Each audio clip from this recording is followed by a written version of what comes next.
president's MAGA agenda. You freaking kidding me? Oh, my gosh. Yeah, right.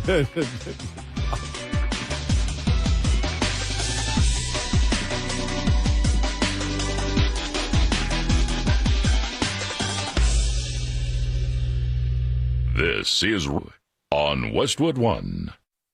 This morning's Farm Ag Report is brought to you by House Products, leading developers of the best diesel additives and lubricants since 1920. Get to know House at houseproducts.com. For a limited time, you can get up to $40 in MasterCard virtual reward cards when you buy Shell Rotella. If I were your truck or tractor and heard this deal, I'd say, hey, don't ignore this deal. You'll regret missing out if you do. Pour Shell Rotella into my engine and get those virtual reward cards. Trust me, I'm a truck and not a person. Yep, that's exactly what your truck would say if it heard you can get up to $40 in MasterCard virtual reward cards when you buy Shell Rotella. And you got to listen to them. Shell Rotella. Different drives us.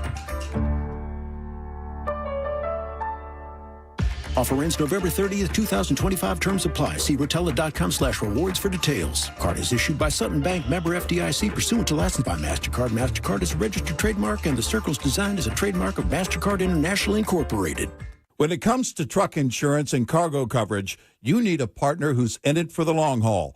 Geico knows your business is serious business, so they make it easy to get affordable rates that'll boost your bottom line with additional savings for a safe operating history and a specialized nationwide repair network to get you back on the road fast. When it comes to your livelihood, you can't afford to mess around.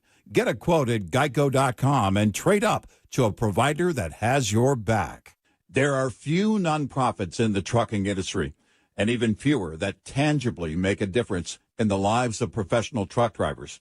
Since 2008, over 4,000 over-the-road semi-truck drivers have turned to the St. Christopher Truckers Fund when a medical issue took them off the road. The St. Christopher Fund steps in by paying necessity household expenses such as mortgage, rent, utilities, insurance, and vehicle payments. The St. Christopher Fund also supports drivers by providing free health and wellness programs for them. You can learn more about the St. Christopher Fund or support our highway heroes by making a donation today. Just log on to truckersfund.org. Once again, that's truckersfund.org. Truckersfund.org. Sponsored by St. Christopher Truckers Relief Fund. Hey everybody, I'm Todd Dills, editor of Overdrive, with a big congrats here to owner-operator Alan Kitzhaber. Current reigning champ is our Trucker of the Year at overdriveonline.com. Read all about his one-truck independent business and learn from his path toward putting 4 million miles on the 1995 Kenworth T600 that powers the business. Find his story at the Trucker of the Year section. Get involved in this year's Trucker of the Year award program yourself by nominating your own owner-operator business. You can do that at overdriveonline.com/top-trucker. WWTN, Hendersonville, Nashville. From the Busy Bee Plumbing, Heating, and Cooling Studios, Super Talk 99.7. WTN. Good morning. It's 5 o'clock, and I'm Joan Jones with your top stories. Not a bad start to our Monday morning. Stefano says we are all sunshine today. Out the door in the 60s, a few higher elevations in the 50s. This morning, it's a clear sky to start off the day, and as we head into this afternoon, we're looking at plenty of sunshine, upper 80s, and we'll even make a push near 90 in one or two spots. And we may not see rain all week. With just hours to go until a potential government shutdown, the president is set to meet with the top 4 congressional leaders to discuss a possible deal. A shutdown would mean millions of federal employees, including members of the military, TSA officers, and ICE agents would work without pay until the government reopens. And the White House raising the stakes even further, directing agencies to consider mass firings of federal workers from programs that are, quote, not consistent with the president's priorities. That's ABC's Nicole D'Antonio. Dolly Parton surprising fans with a postponement of her residency in Las Vegas due to health concerns. She postponed. She was supposed to start those performances in December, postponing now until next fall. In an Instagram post, she says she needs several surgeries joking that it's not her usual stop at the plastic surgeon's office. Last week, Dolly Parton missed an engagement at Dollywood due to kidney stones and an infection. Market Numbers brought to you by Beacon Capital Management, online at beaconcm.com. Here's Dave Packer. Some Amazon customers could soon be getting as much as $51 back now that the company's entered a historic legal agreement.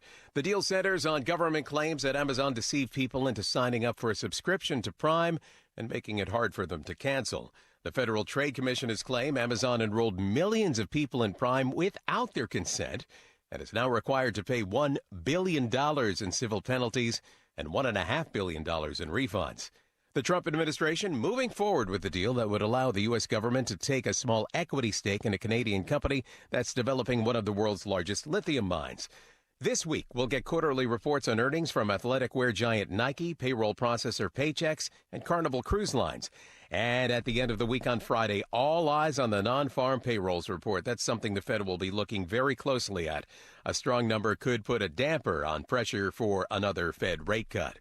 Dave Packer, ABC News. And we're looking at some nice futures this morning. Dow futures are plus 185, and NASDAQ futures up 160, and the S&P futures are gaining 35. That's the latest news. Traffic is next. I'm Joan Jones, WTN News.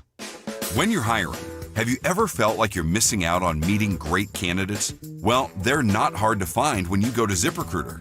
ZipRecruiter helps 10 million people with their job search every day. People who are actively looking for jobs like yours. So it's easy to find the right person fast. 4 out of 5 employers who post on ZipRecruiter get a quality candidate within the first day. Try ZipRecruiter for free at ZipRecruiter.com/free. That's ZipRecruiter.com/free. Progressive knows not all rides are smooth. Meet Sarah. She loves her motorcycle. What she doesn't love is when it suddenly rains. As she sits underneath a bridge waiting for it to stop, she grows quite fond of the graffiti on the overpass.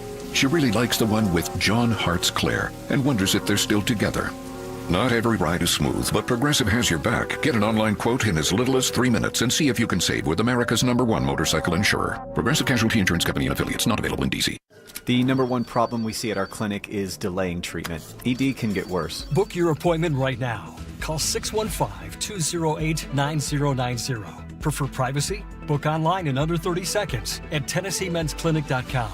At our clinics, men's sexual health is the whole job. Look, I'm a normal guy too. I hate going to the doctor, but we've helped so many guys in here just like you. Even if pills have failed, our medical team is going to take the time to talk you through it. Same day in-house lab, and the treatments, well, they could change your life. Your local medical team has your back.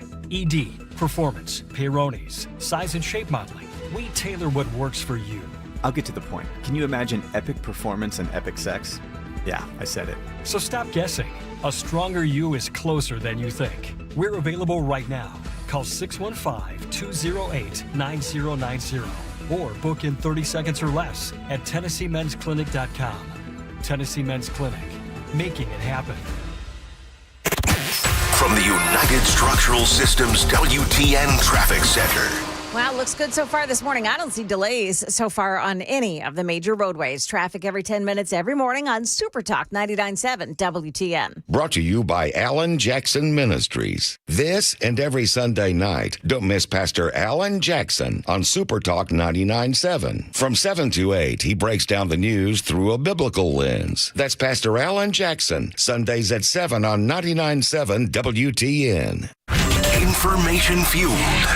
Opinion driven. This is Nashville's Morning News with Dan Mandis. And so, my fellow Americans, we talk news.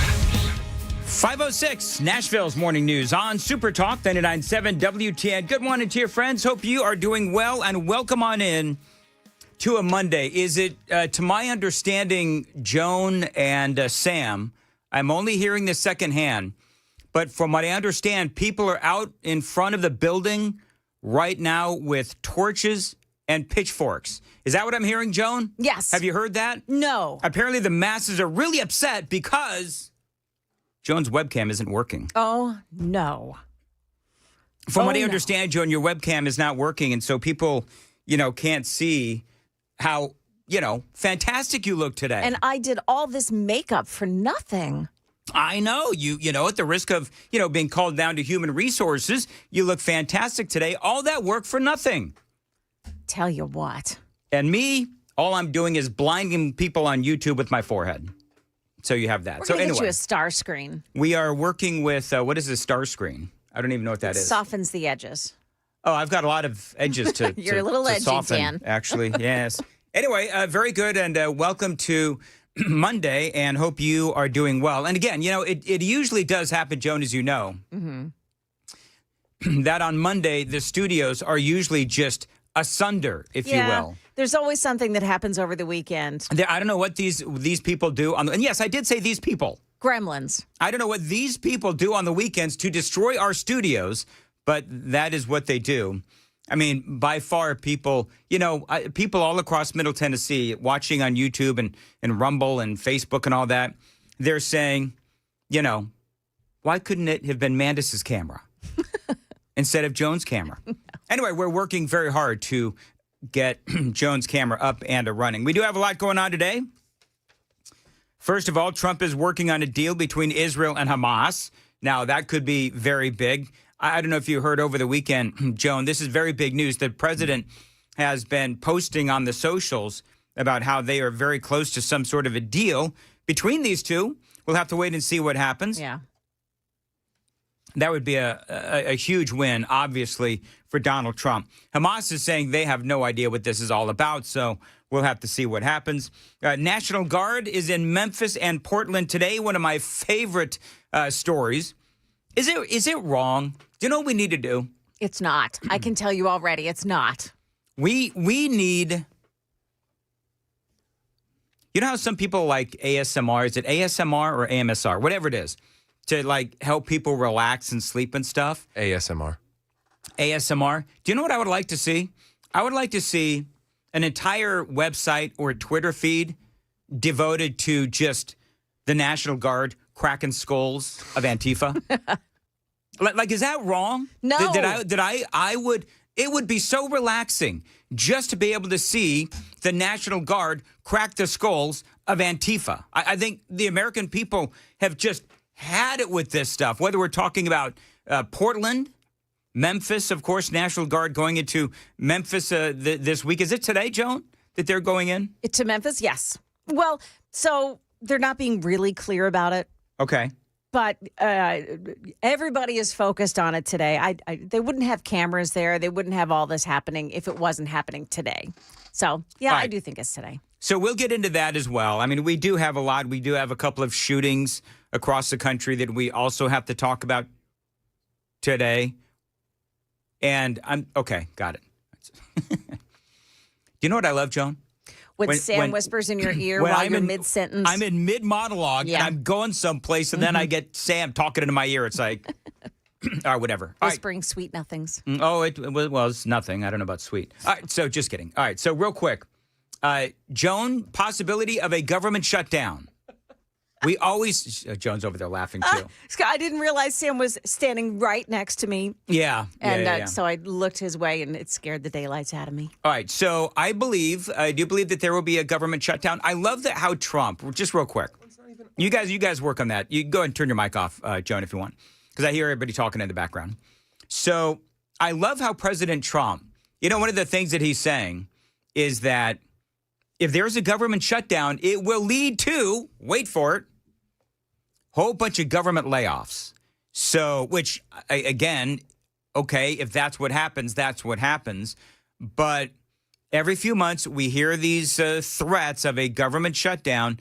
Today, the president is apparently going to host congressional leaders from both sides of the aisle. So, of course, you've got Senate leaders Chuck Schumer, John Thune, House Leader Mike Johnson, and Hakeem Jeffries, the House Minority Leader. Now, the main issue, because the Democrats just can't help themselves, is that Republicans want to keep spending at current levels.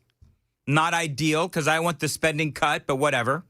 And Democrats, again, because they just can't help themselves, are holding out for an extension of health care benefits for, wait for it, illegal aliens. Here's what President Trump said last week. Well, we're going to see, but the radical left Democrats want to shut it down. I mean, it's up to them. We have a great economy going. The Democrats want to shut it down. And they want to shut it down because they want to give billions, ultimately trillions of dollars to illegal migrants, people that came into our country illegally. Some of those people are criminals, but they came into our country illegally, and they want to give them the essential over years, trillions of dollars, and our people aren't going to stand for it. They also want to have open borders. They want to have men and women's sports. They want to have transgender for everybody. These people are crazy, the Democrats. So if it has to shut down, it'll have to shut down.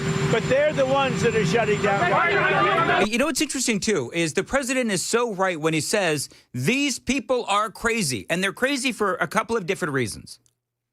Number one is because, no, we don't need medical benefits for illegal aliens. Remember the Big Beautiful Bill? Everybody remembers the Big Beautiful Bill? So basically, if you remember, Trump and the Republicans, the Big Beautiful Bill, they were trying to cut corruption within Medicaid. And so we all remember that. You've got all these people that are on it, illegal aliens that are getting medical benefits that they, number one, don't deserve. And number two, the president and the Republicans also wanted to put on work requirements so that if you were getting some sort of government benefits, then you had to, work, if I remember right, 29 hours. And so now the Democrats, knowing that they lost that fight within the Big Beautiful Bill, now they're holding out with this government funding, this continuing resolution, saying we're not going to pass this continuing resolution unless you put, I don't know what it is, $1 trillion in so that we can fund all of these illegal alien medical benefits. And so when Trump says these people are crazy, the reason why they're crazy is because the American people, they are by and large against funding health care for illegal aliens. I mean, I don't know how many different ways we can talk about this, but the Democrats, if this is what they want to do, then this is what they want to do. And if this is what they want to fight for, then please, Democrats, feel free. J.D. Vance had a lot to say about this as well. He was on with Martha McCallum over the weekend. This is J.D. Vance talking about the same thing. Well, look, we don't want to shut down the government, Martha, but it's really up to the Democrats. Under our system, you need 60 Senate Democrats to vote for the clean continuing resolution that the president and House Republicans have put forward. I think it's preposterous, Martha, and I think the American people really should pay attention to the fact that Democrats are threatening to shut down the entire government because they want to give hundreds of billions of dollars of health care benefits to illegal aliens. I've never seen anything like it. I've never seen a political party actually advertising the fact that they want to shut down every essential function of government, and they want to use that as leverage so that they get more money for illegal alien health care benefits. I love it. Sing it, J.D. Vance. Because he's right when he says Trump said these people are crazy. J.D. Vance is backing up the president on that because they are telegraphing, the Democrats are telegraphing what their main priorities are. And if their priorities are other than American citizens, then by all means, Fox News and any other media outlet, get Chuck Schumer, get Hakeem Jeffries in front of all of the cameras you possibly can, and get them to talk about how they want medical benefits for, and by and large benefits, just government benefits for, illegal aliens. It's such a stark contrast between Republicans who are trying to put the interests of the American people first and Democrats who I think would want to take money from the American people to give benefits to illegal aliens. We don't want to shut down the government, but if Democrats refuse to just pass this clean continuing resolution, that's exactly what's going to happen, and I think the Democrats are going to bear the responsibility for it. Well, that's what the Republicans do need to do, is make sure that the American people do understand which side of the aisle is going to shut down the government. Now, I know what a lot of you folks are saying. Shut it down, shut it down, shut it down. And I totally get that.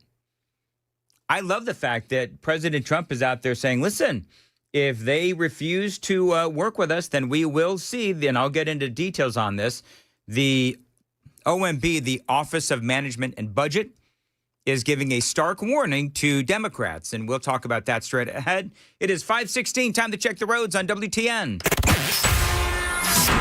There is some road work this morning. It's on the eastbound lanes of 24 in Antioch between Hickory Hollow Parkway and Old Hickory Boulevard South. The road work is taking out 2 right lanes. Traffic every 10 minutes every morning on Super Talk 99.7 WTN. At 5:17, as far as your weather goes, sunny today, warm, high of 87, feels like 88. Joan, we had a little kerfuffle. We had a kerfuffle? A kerfuffle, not you and I. Okay. Me and the lovely Amy. Oh. Celebrated our 8-year meet-iversary. Meet-iversary. Yeah, it's 8 years since we met. Okay. And we had a little issue over the weekend. We're going to talk about that coming up at about 5:35 on Nashville's Morning News. So, yes, the president is threatening the possibility of mass firings if the government does shut down. The Office of Management and Budget said agencies should consider firing workers if they're not involved in programs not funded by the big, beautiful bill. Now, how big of a deal, Joan, when you were in Washington, D.C.? This is like let's be honest. I am doing this segment out of protest because I hate doing the government is about to shut down segments because it never does. Right. And it's like just a big old tease is what it is. So I don't know. I'm doing this under protest, but it is a big story in the news today, in addition to many other things that I'm going to be talking about. But, I mean, the Democrats, it just seems kind of silly that they're putting illegal aliens over the American people. And Mike Johnson, House Speaker Mike Johnson, he was on Fox News, and he gives some details on what other things the Democrats want to pay for. Listen. So what we did in a responsible manner as Republicans in charge is we offered a totally clean short-term CR to get that job done. Now, what he's talking about is a short-term CR is basically they're negotiating this big budget package, right? And, it's just massive spending bill, of course, because they're all massive, because Congress can't help themselves. And so they needed to get the negotiations done. And so what the Republicans did, was they want to pass this, what they call a continuing resolution, that is basically, okay, so we need to keep funding the government while we finish our negotiations. So what we're going to do is we're going to pass this continuing resolution, which is basically, it's going to get us from right now to, 6-7 weeks from now, when they finally are able to come to an agreement on some of these things. The government is supposed to shut down tomorrow. And so the continuing resolution will allow them to keep the government going. I know you folks are listening to this station and this show all the time. I know that you understand that. But Johnson is saying all we want to do is negotiate a final bill. Chuck Schumer saw that. He returned a counteroffer that is filled with partisan wish lists and poison pills and demands. It includes, for example, Brett, what Chuck Schumer is arguing for. He wants to reinstate free health care for illegal aliens. He wants to add $500 million to prop up liberal media outlets. And he wants to fund NPR again. That's what they're asking for. They're asking for funding of like PBS and NPR and all that kind of stuff.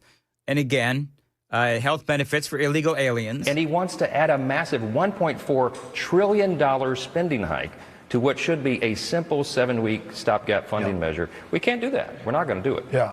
All right. So that is House Speaker Mike Johnson. And we'll have to see where this whole thing goes. For me, we'll have to see if they shut it down. The president, by the way, is supposed to have all 4 in the Oval Office today. And so we'll see where that goes. It is 5:21. By the way, so if you want to watch live on Facebook, Rumble, Twitch, X, 997WTN.com, our favorite YouTube, you can watch us there. Apparently, my camera is working. Sam's camera is working. Wah, wah. Do you know what this is like, Joan? What's that? Joan's camera is not working. This is like if you go to a concert And like the guitar player, the bass player, the drummer, the keyboard player, their instruments are all working, but the lead singer's microphone isn't working. That's what Joan not being on camera is for the faithful followers of Super Talk 99.7 on YouTube. Fortunately, you don't have to buy tickets for this show. No, listen. Right? Hey, you know what? People, you get what you pay for. Right. You ought to be happy that we're just here and you can see us for whatever reason. Anyway, 5:22. But people love watching us and people love looking at you, Joan. Although you got some friendly fire over the weekend. Did you see that? No. Oh, yeah. We'll talk about that coming up. 5:22. Time to find out what is happening during the newscast. Not traffic, Dan. What's going to happen in the newscast at 5:30? Joan. So, National Guard troops may be showing up in Memphis today, as early as today. We've got the details on, how they're going to be dressed. We'll go there. Also, we've got the motive still unclear in that church shooting in Michigan yesterday. Some details around that as well. Those stories coming up here at 5:30 on Super Talk 99.7. The Matt Murphy Show. Everyone, including liberals, have the right to listen. You can be as dumb as a box of rocks, and you still enjoy those rights. You can be a liberal. Oh, I repeat myself. Dumb as a box of rocks, and still have those rights. The Matt Murphy Show, today from 3 to 7 p.m. And streaming on the Super Talk 99.7 WTN app. 20 years ago, Genesis Diamonds opened in Nashville with a bold promise to redefine fine jewelry shopping with unmatched value, uncompromising quality. Known across America as the leader in both, we've helped thousands celebrate life's greatest moments. Now, as we mark our own milestone anniversary, we've unveiled a brand new Green Hills showroom that's as extraordinary as our jewelry. Doubled in size, reimagined from the ground up. Bold, modern, luxurious, yet so comfortable. It's a jewelry showroom unlike any other. Relax in our stylish lounge, enjoy artisan coffee at our state-of-the-art coffee bar, and explore our stunning new showcases of designer engagement rings, fashion jewelry, and luxury timepieces. All with no commission salespeople, no pressure, just a customer experience that's as remarkable as our diamonds. Come see our new showroom that, like everything else with Genesis, sets new higher standards for the ultimate jewelry experience. Genesis Diamonds, redefined luxury, redefined for the next chapter in Nashville. Visit our breathtaking new Green Hills showroom today and find the sparkle for your story. I'm still going for it, even with higher stroke risk from atrial fibrillation, and a regular heartbeat not caused by a heart valve problem. Over a 3-year study, Eliquis apixaban tablets reduced stroke risk better than warfarin, and over 97% of Eliquis patients did not experience a stroke. A first stroke occurred in 2.9% of warfarin patients versus 2.3% of Eliquis patients. Don't stop prescription Eliquis without asking your doctor. Stroke risk may increase. Eliquis can cause serious and potentially fatal bleeding. Don't take if you have an artificial heart valve, abnormal bleeding, or antiphospholipid syndrome. While taking, you may bruise more easily or bleed longer. A spinal injection increases blood clot risk, which may cause paralysis. Get medical help right away for unexpected bleeding or bruising, or back pain, tingling, numbness, muscle weakness, or incontinence. Aspirin products, NSAIDs, SSRIs, SNRIs, and blood thinners increase bleeding risk. Tell your doctor about planned medical or dental procedures. Learn more at Eliquis.com or call 1-855-ELIQUIS. The Sleep Apnea and TMJ Solution Center wants to see you. Dr. Brian McLaughlin is now in charge of the Sleep Apnea and TMJ Solution Center, and he comes with the same exceptional credentials as Dr. Stephen Poss, who started the company so many years ago. With 2 locations in Murfreesboro and Brentwood to serve you, if you can't wear a CPAP machine and have mild to moderate sleep apnea, there is an FDA orally approved device that gently supports your jaw. It helps you be able to breathe better, snore less without any hose and any mask. Friends, many people have met their insurance deductibles, and if you want to maximize your insurance, don't wait. Start treating your sleep apnea and snoring today. They're in network with BCBS, Aetna, Cigna, United Healthcare, Medicare. They're a preferred provider with TRICARE for our military. Once again, 2 locations to serve you at your convenience, Brentwood and Murfreesboro. Go see Brian McLaughlin and his team today. At TennesseeSleep.com, you can find out more information. Once again, Murfreesboro and Brentwood, TennesseeSleep.com. That's TennesseeSleep.com. For nearly 2,000 severely injured veterans, everyday life has become filled with barriers. So we build specially adapted homes at Homes for Our Troops. And thanks to our donors and supporters, this life-changing gift of freedom is provided mortgage-free to these veterans. But we need you to join us too in completing this important mission. Please visit hfotusa.org and help build homes and rebuild lives.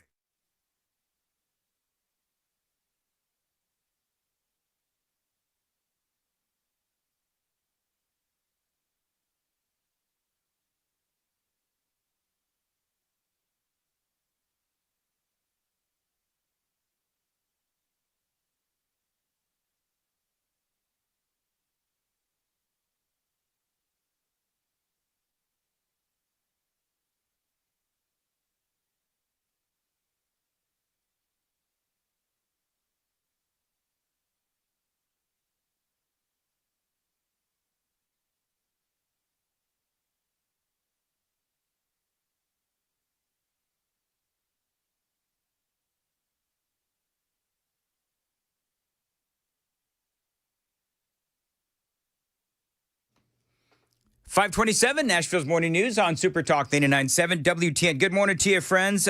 Joan, people are rejoicing across Middle Tennessee. Apparently now your camera is now working? Because Sam unplugged it and plugged it back in. Oldest trick in the book. Yeah. Wow. Okay. Yep. It's kind of sad, though, is that, need some audio, Sam, is that I had the funeral music all ready for Joan Jones' camera. We gathered here today in memory of Joan's camera. Broken, no doubt, by having to stay focused on Ken Weaver's face for too long. Stay focused on Ken Weaver's face for too long. Wow. See, the funny thing is, Sam, you and I are like right there on the same page. Anyway, but it's working now. Good. Well done, Sam. Dankeschön. So I think you're part of the tech department now. No. I'm an emergency only break glass in case. Here's the problem. Oh, I shouldn't say this, but here's the problem, though, is that Sam is too conscientious for that, working with the tech department. Oh, man. Did you just say that? We gather here today to say goodbye to Dan's to career. Dan Mandis' career. Yeah. I'm just kidding. So, we got a little kerfuffle over the weekend in my house. Amy has been telling me for like weeks that it's time to stop watering the hydrangeas. Did you kill the hydrangeas? I got like 4 hydrangeas that are now like literally black.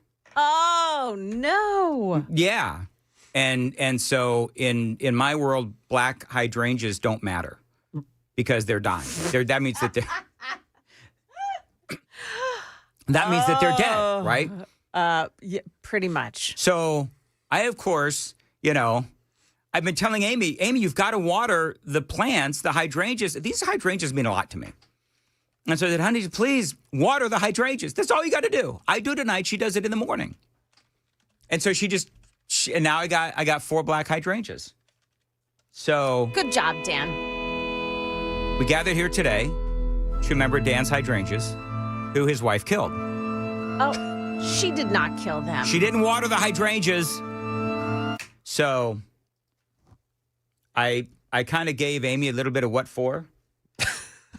Why? On our meet-iversary, which, do you know what I very quickly discovered? That was a bad idea. We gather here today to remember Dan's marriage and future divorce. Can you imagine going into an attorney? Hey, why are you leaving your wife? She killed my hydrangeas. I have heard way funnier reasons. Hydrangea killer. She is. Anyway, so there you go. Yeah, I was not happy. And she, so now I'm watering the hydrangeas. Now she's like, you're over-watering the hydrangeas. It's like, well, they're dying. Yeah, but it just rained like a lot last week. Why would they It wasn't enough. It wasn't enough.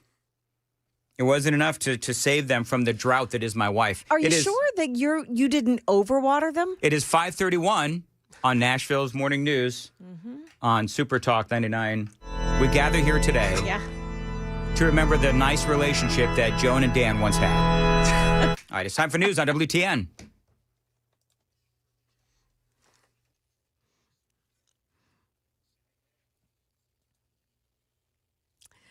Good morning. It's now 5:31. I'm Joan Jones with your top stories. Warmer today. Lots of sunshine. Very little chance of rain for at least the next week.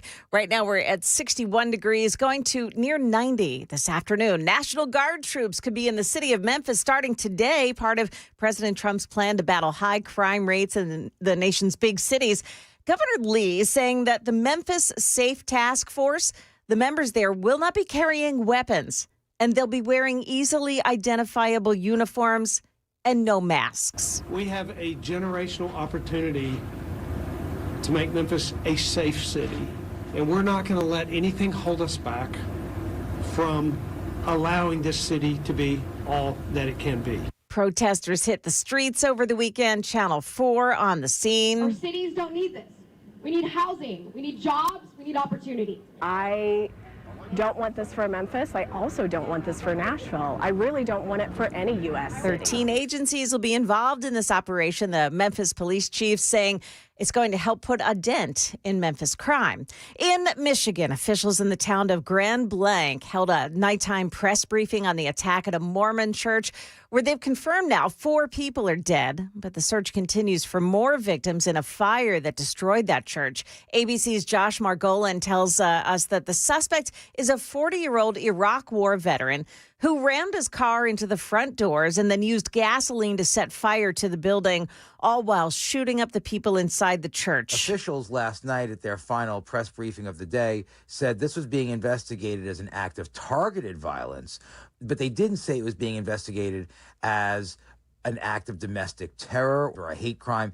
That's the type of thing they would say if they had confirmed a motive that suggests that Christians were being targeted for being Christians, for practicing their faith. The suspect was killed in a shootout with police. That is the latest news. Traffic is coming up next. I'm Joan Jones, WTN News.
Why am I so happy and so excited that Jimmy Kimmel lied to his audience? He had some new lows over the weekend with the MAGA gang desperately trying to characterize this kid who murdered Charlie Kirk as anything other than one of them and doing everything they can to score political points from. I'm excited because the liberal and the legacy media have been lying about Republicans for years, and people like this are finally taking notice. I didn't think much of the death because from what I had heard, Charlie Kirk had been a neo-Nazi who wanted me to be dead. He didn't support my existence and whatnot. And now I'm kind of sitting here thinking, and I'm like, I feel like I had been lied to. I really took some time after the, thing happened to kind of look into his videos, look into his beliefs, look into his thoughts and who he was as a person. And to me, he seemed like a well-mannered family man. He believed in the country. He believed in the greater good of the country. He had his own political beliefs and opinions. And sure, there's a lot of things that I don't agree with him on, but I never would stand for him dying or being murdered because of his beliefs. And I think I may be starting to lean a lot farther right in response to everything that's taken place.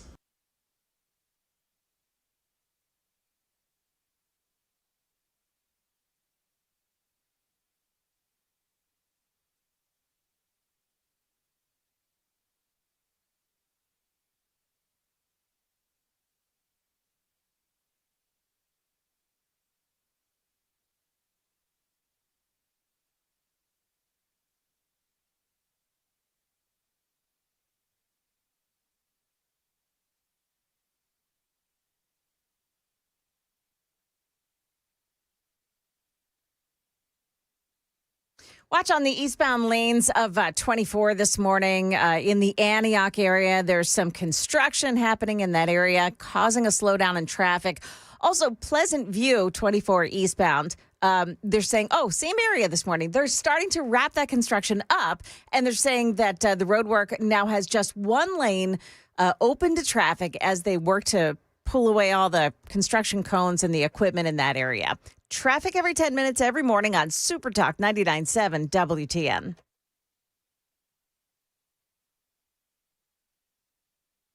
.538, Nashville's Morning News on Super Talk 99.7 WTN. Good morning to you, friends. Hope you are doing well. I got some bad news, guys.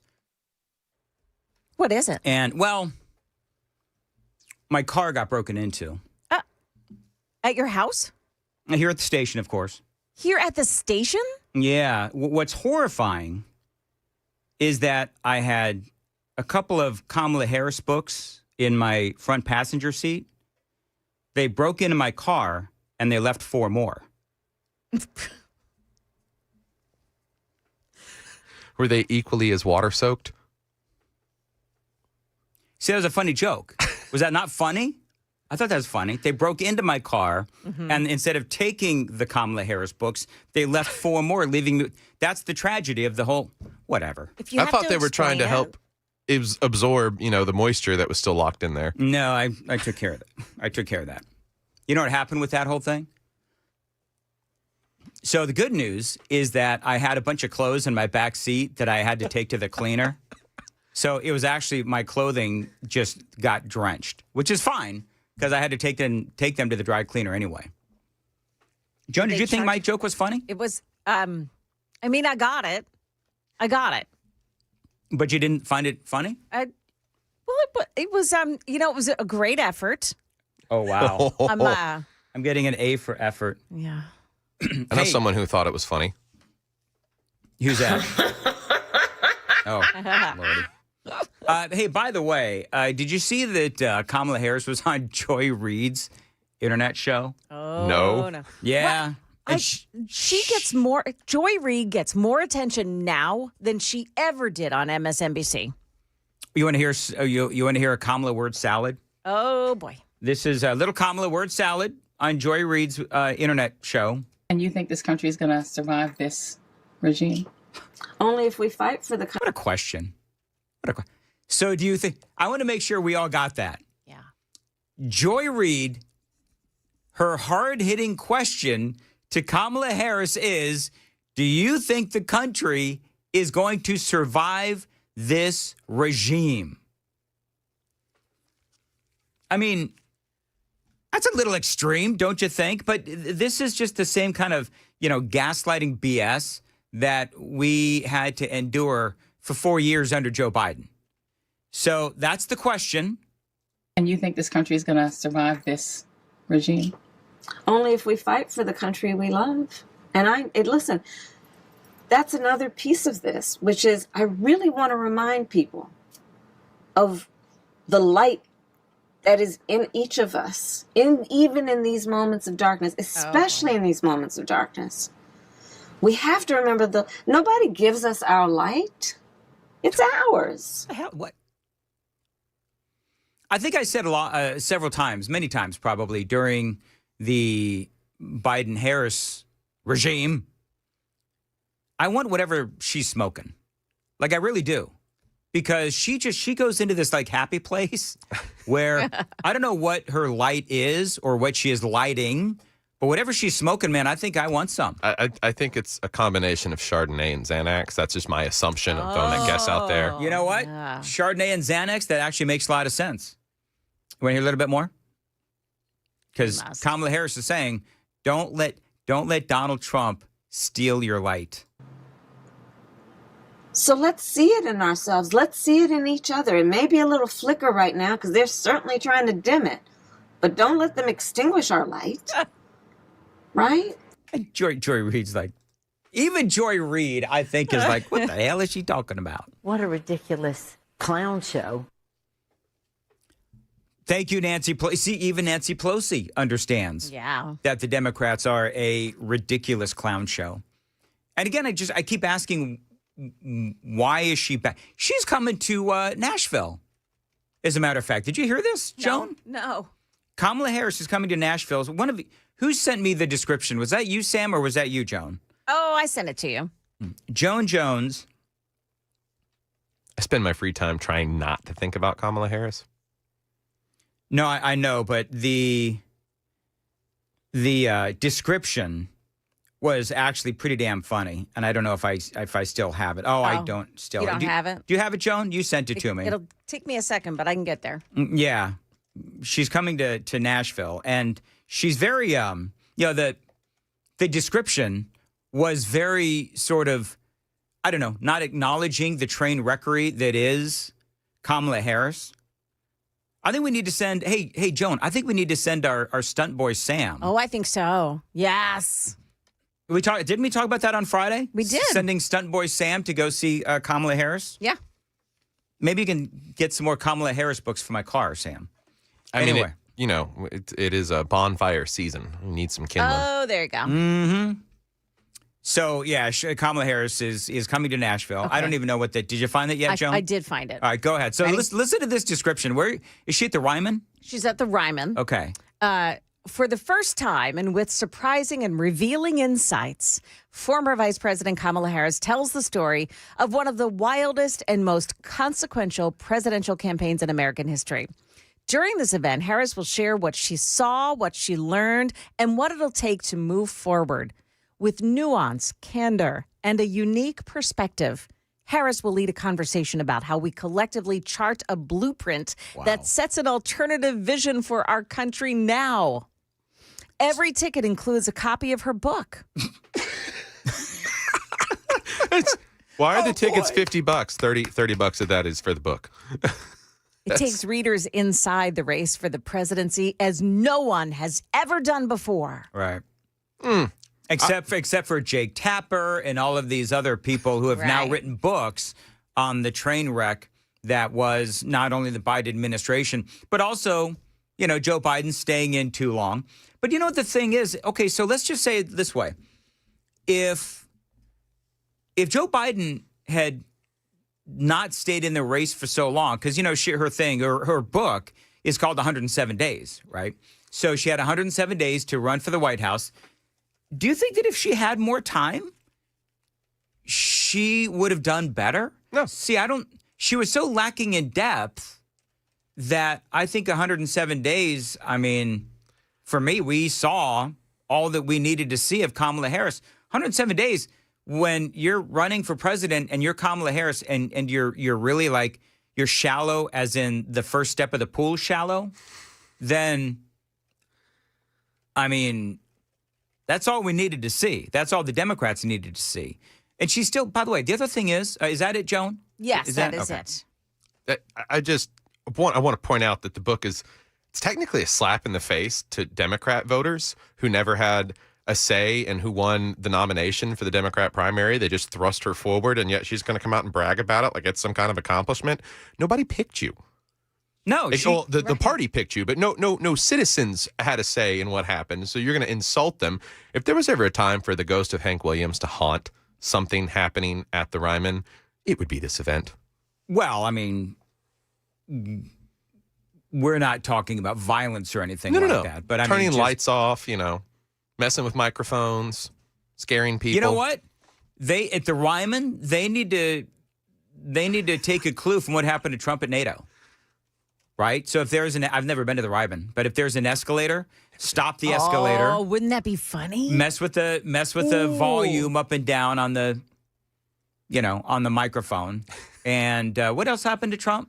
Oh, the teleprompter. Yeah. Teleprompter? Oh, gosh. Kamala Harris off teleprompter. It should be. Oh, that would be horrible. The best part is, they're talking about how Kamala Harris is going to lead the conversation. She's not going to lead a conversation. She's going to be asked questions that are all written down for the host, whoever's hosting it, and they're not going to move away from the script. Yeah, the 60 Minutes thing butchered any credibility she had when it came to leading a conversation. You know what the questions are going to be like? The questions are going to be like this. And you think this country is going to survive this regime? That's how the questions are going to be. Oh, yeah. How do you combat fascism when it's in your face? I can't think of a single thing that I would change. She said that, by the way. She said that. Did she say that on The View? Yes. They asked her what would you do differently from what Joe Biden did? How would your administration be different? And she couldn't think of a single thing. Oh, she doubled down when she was on The View. They asked her something. Yeah, well, they did it as a joke. They gave her the opportunity to laugh about it. Got it. Yeah. That was a setup. I don't think the Democrats find that very funny, actually. Listen, they did this to themselves. And she did this to herself. Mm-hmm. I mean, she could have called for the 25th Amendment with Joe Biden. She chose not to because she said that it would seem self-serving. Now, whatever. But I just think for me, the more that she talks, the more we realize that, boy, did we dodge a bullet. With Kamala Harris. At least she has if you want to say, honor to not be the first female president by default. Yeah. You can at least point that out about the 25th Amendment. Do you think that they're going to try to force her out of the primary for the Democrats in 2028? I don't know who else they put forward. You've got, what'd you say? I don't know. It'd be her and Newsom, right? I don't know who else they'd. Her, what are the names? Her, Newsom, Westmore. Right? Oh, Westmore. Westmore. AOC, I mean, I think AOC is going to go for it. She believes she's got the stuff. You think AOC, the Democrats believe that AOC has the right stuff? No, I think AOC believes she has the right stuff. Or I think there's some Democrats, too, that think that she's got the right stuff. Yeah. As far as making martinis goes. I don't know. You know what? We'll have to wait and see what happens. I would love to see a debate between AOC. I think we talked about this. AOC and J.D. Vance.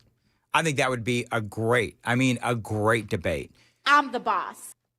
Oh, yeah. You go right on ahead. All right. It is 5:50, Nashville's Morning News on Super Talk 99.7 WTN. So we're talking about our meet-iversary, me and Amy's, our meet-iversary over the weekend. How long have you been married? You don't know? No, coming up is going to be we've been married like 3.5 years. Okay. So you met 8 years ago. Yeah. So we were together like 4.5 years or so, 5 years. Then we got engaged. Then we had to postpone our marriage because of COVID. Oh. And so whatever. So yeah, we went way out of order, right? Because we bought a house first. And then we just did this whole thing. And we ended up, we met at a Starbucks, You know what Amy did? She slid into my DMs. That's what she did. Amy slid. People ask me how I met Amy. She slid into my DMs on Facebook. She said, "How you doing?" Real? That's honestly how you met? Yeah, she slid into my DMs on Facebook. What? Yeah. And then we eventually met for coffee. And how long did you talk before you met face to face? Oh, a couple of days. Days. Okay. I have no patience, zero patience for long, drawn out Facebook conversations or whatever. So no, she slid into my DMs and we met and it was off to the races. So there you go. Good for Amy. Good for Amy. Yeah, taking the initiative. Yeah, you know what? Better for Dan. Well, what are you saying, Joan? Not for his hydrangeas. Not for my hydrangeas. But anyway, so yeah, the people were asking on the super text line how we met. Basically, and I don't want to get into the whole thing. People that have been listening for a long time know the story about how she and I met. Should I tell the story? Have I told you? I've told very briefly. Pamela Furr was dating, and I have Pamela's permission to say this. Pamela Furr was dating Amy's ex-husband. Oh. So I walk into the newsroom, and Pamela was kind of, like checking out Facebook pages and stuff, and Amy's Facebook was up. And I said, "Who's that?" She said, "That's my current guy, ex-wife." And I said, "She's hot." And I walked away. That's it. That's all I said. So then Pamela tells Dude tells Amy, and then Amy slides into my DMs. And that's how we met. Wow. I know. All right, and then 8 years later, we're still together. So there you go. Yeah. Wow. I know. Not everybody meets in a circumstance like that, Dan. I've been out kicking my coverage ever since, as people always say. And I get used to it. People are, "Oh, Dan, you outkicked your coverage." Every time I post a picture of me and Amy on Facebook, "Oh, Dan, you outkicked your coverage." So this time, if you want to see we have a little video of our meet-iversary date. Mm-hmm. I went ahead and I said I've been outkicking my coverage for 8 years. Going ahead and saying it for all of us, because that's all I ever hear is when I post photos is that. So it is a little annoying. Sam, real quick, how did you meet your wife? At my childhood best friend's 13th birthday party. Whoa. So you've known her for how long? 16 years. Wow. Okay, very good. And Joan, you've been married for how many years? Many, many, many years. We're coming up on 34. Okay, Yeah. Very good. So Joan's got 34 years. So, and you met him real quickly. I know we've talked about it before, but since we're on the topic. Through friends. All right, very good. Yeah. 6 o'clock on Nashville's Morning News. Coming up at 6. Joan's got the news. Joan, what do we got? So there's been a horrific attack at a church in Michigan. Got some details about that. Also, the NFL's anger-inducing decision about the Super Bowl. Oh, my God. Get ready to, wrap your head in duct tape. I can't believe. Yeah. Who can I say real quick? Okay. Bad Bunny. Not everybody knows who this is, and I'm going to explain. Bad Bunny, massive Trump hater, and then we'll let Joan tell the rest of the story at 6 on WTN.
5:58, Nashville's Morning News on Super Talk 99.7. All right, coming up in the 6 o'clock hour, got a lot that we are going to cover, including President Trump apparently getting close, at least the president says, to a deal with Israel and Hamas. So we'll get into that. Also, the National Guard heading into not only, of course, Portland, but also Memphis. We've got that story for you as well. And we do have a lot more to talk about regarding Kamala Harris. And I do have some great audio.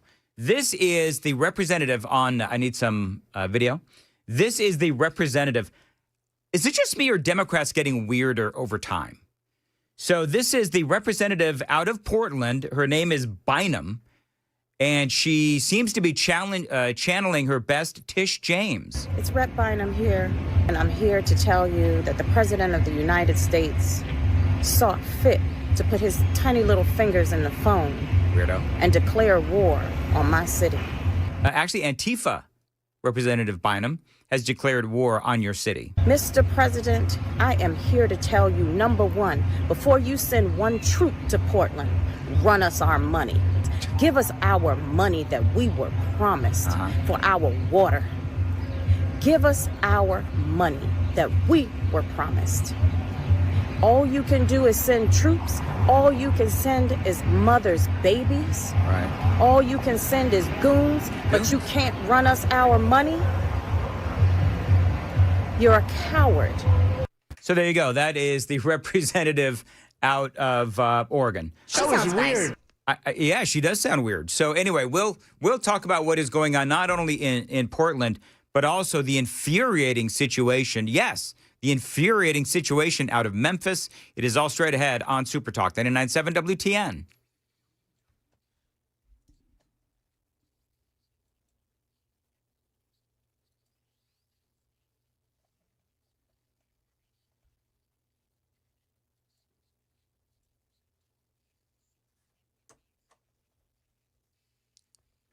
Good morning, now 6 o'clock. I'm Joan Jones with your top stories. We're at 61 fair skies right now. Some of us may see 90 degrees today. It'll be pretty sunny as well. In the news, Michigan police and the FBI now investigating that multi-pronged attack on worshipers during a Sunday morning service. It was a Mormon church, now a pile of charred rubble in Grand Blanc, Michigan. We heard a big bang and the doors flew. A congregant who survived the ramming of the church by a man driving a four-door pickup truck with 2 American flags in the truck bed. The attacker, an Iraq war vet, sprayed bullets, then set the place on fire. It's devastating to know that I lost friends, and just to see somebody would do this to my church. Worshippers shielded children from the gunfire and helped each other get out. The shooter was killed in a gun battle with police. Wayne Cabot, ABC News. In North Carolina, a 40-year-old Marine veteran in a boat pulled up to a waterfront bar and opened fire, killing 3 people. This happened Saturday night. In this case, the suspect was captured, police calling the attack highly premeditated. Here in Nashville, months after somebody called in a bomb threat to Centennial Hospital, warning that he would blow up the intensive care unit, an arrest has finally been made. Emil Jawad has been arrested and is facing charges related to making terroristic threats. Metro Nashville police are saying the call was traced back to Jawad's phone at the time of the call in May, but they didn't say why it took so long to make that arrest. There's news today on Kilmar Abrego Garcia, the accused MS-13 gang member and human trafficker. He's been moved from a Virginia detention facility to another one in Pennsylvania. ICE saying the new location makes it easier for them to access him. And a warning about this next story. It may induce burning anger within you. The NFL has just announced its Super Bowl halftime show, and it's this guy. That's Bad Bunny, the Trump-hating, anti-ICE activist that doesn't have a single song in English. Bad Bunny, who enjoys dressing up in dresses and pushing gender barriers, even canceled his entire U.S. tour because he didn't want ICE agents outside of his concert venues. That's the guy the NFL wants to have during the halftime show at this year's Super Bowl. They just can't help themselves. They can't. They really can't. They can't help themselves. So much for his principles. I guess the money made him change his mind. I guess so. Well, I guess they can ensure him that there'll be no ICE agents outside the venue at the Super Bowl. I don't know. Market numbers now brought to you by Beacon Capital Management, online at beaconcm.com. We're looking at stock futures this morning. On the plus side, the Dow Jones Industrials futures up 200 points, NASDAQ rising 162, S&P futures, they're up 36. That's the latest news. Traffic is next. I'm Joan Jones, WTN News.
Okay, 24 eastbound in Antioch, just past Harding Place. There's a crash and the right lane is blocked off by it.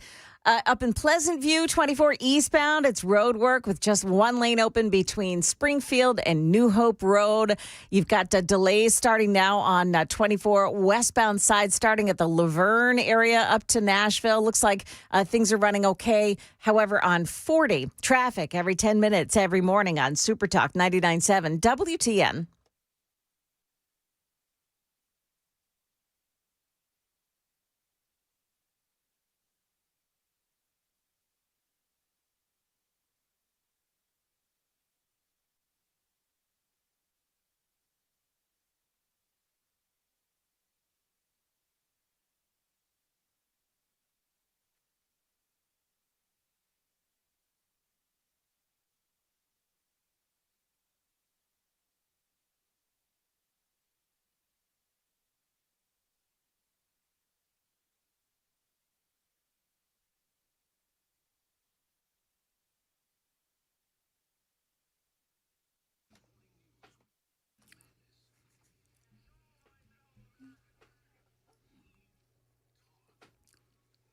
.607 Nashville's Morning News on Super Talk 99.7. The headline from WZTV, protesters rally at Tennessee Capitol pushing back against the National Guard in Memphis. You know, it's kind of funny because they have this is like, you know, the Granny Brigade, you know what I'm talking about? A bunch of, picture I see, a bunch of older ladies, not that there's anything wrong with that, but a bunch of older ladies with their signs. One of the signs says, Memphis deserves better. And they're pushing back against the National Guard. This is happening, I believe, today. National Guard heading into Memphis. And, you know, I would actually agree with this woman. Memphis does deserve better than to be overrun by crime. But here's what I don't understand. Joan was reporting on this, where you have apparently, and I'm telling you, I don't understand it. why is it that they are announcing that the National Guard, they're not going to have any firearms, and they're going to be easily identifiable? This is from, I think this is WSMV. In the city, Governor Bill Lee says the FBI and other agencies are a part of the Memphis Safe Task Force operation. He says troops will be in easily identifiable uniforms and won't be armed. They won't arrest people or give warrants unless asked. Governor Lee says the operation gives Memphis access to federal enforcement unlike any other in the country. You know, obviously my worry is that if these folks are easily identifiable and unarmed, well, then you run the risk of these guys either being doxxed, these folks being doxxed, or threatened, or worse.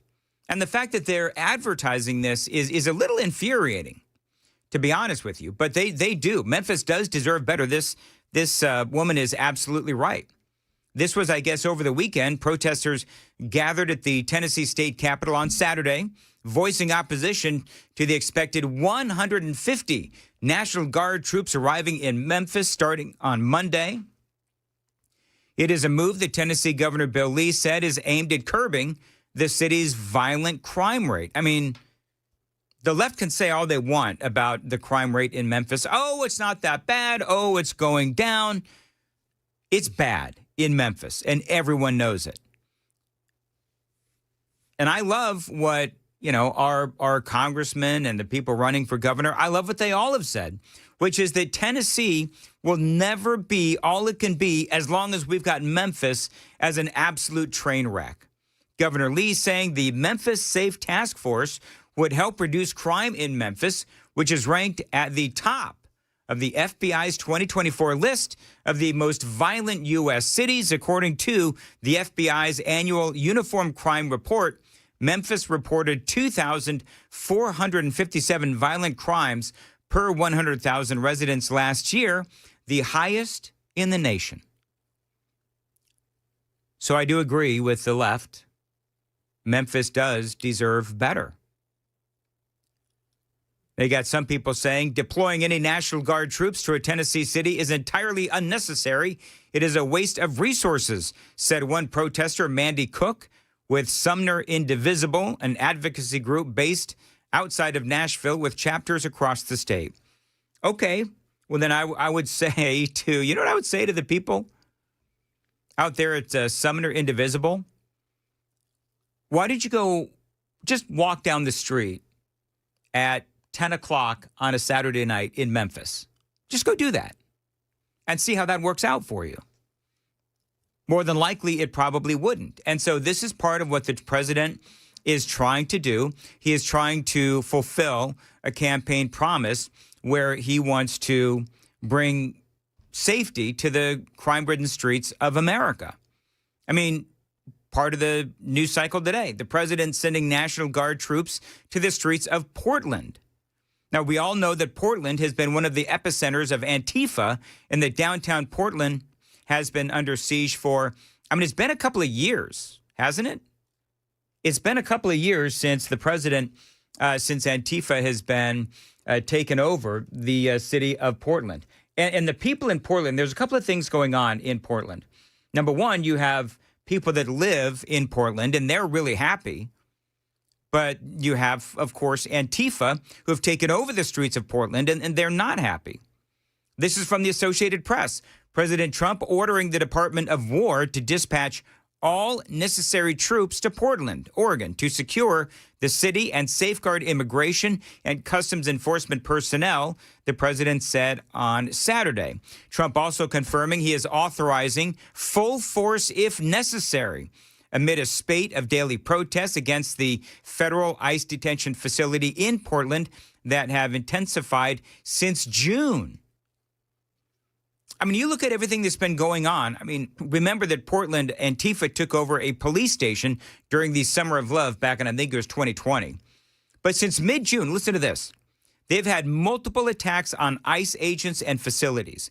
June 12th and 13th, rocks, Water bottles and bricks were thrown at federal agents. June 14th, they tried to force entry into the ICE facility. June 15th, they launched fireworks, smoke, grenades, and rocks. They were able to gain access to the ICE facility. They tried to set it on fire with agents inside, which is exactly what they tried to do back in 2020. June 18th, 4 ICE agents injured in an attack. June 24th, they spray painted "Kill ICE" on the walls of the facility. On July 24th, they had pepper spray, rocks, bricks, and assaulted ICE officers. Some ICE officers were injured. So finally, and I don't know, can I just say, and I'm a Trump supporter, what in the world took so long? I mean, if it was me, day one, remember all those executive orders Sam the Trump signed? I would have said, you know what? National Guard troops, work with governors. National Guard troops, let's take over cities where Antifa is running amok.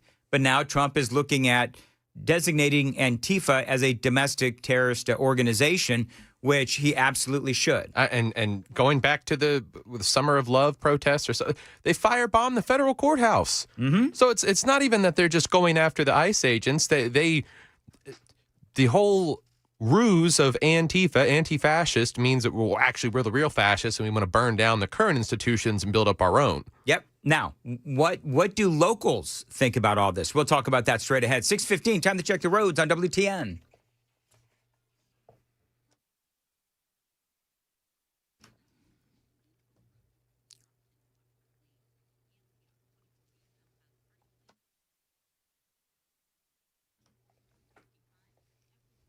Sunny and warm today, a high of 87, feeling like 88. So imagine what it would be like living in Portland. I mean, living where Antifa, they basically embedded into Portland. This is, people call Antifa in Portland ground zero for Antifa. This guy has been living with this kind of insanity for years. I am so happy. What do you want to see happen?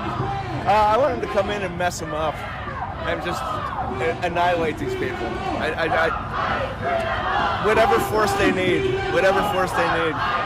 Yeah, I mean, this guy has been living with the bullhorns and the screaming and the destroyed businesses for years. And he's like, yeah, do whatever it takes. I opened up the show talking about how, you know,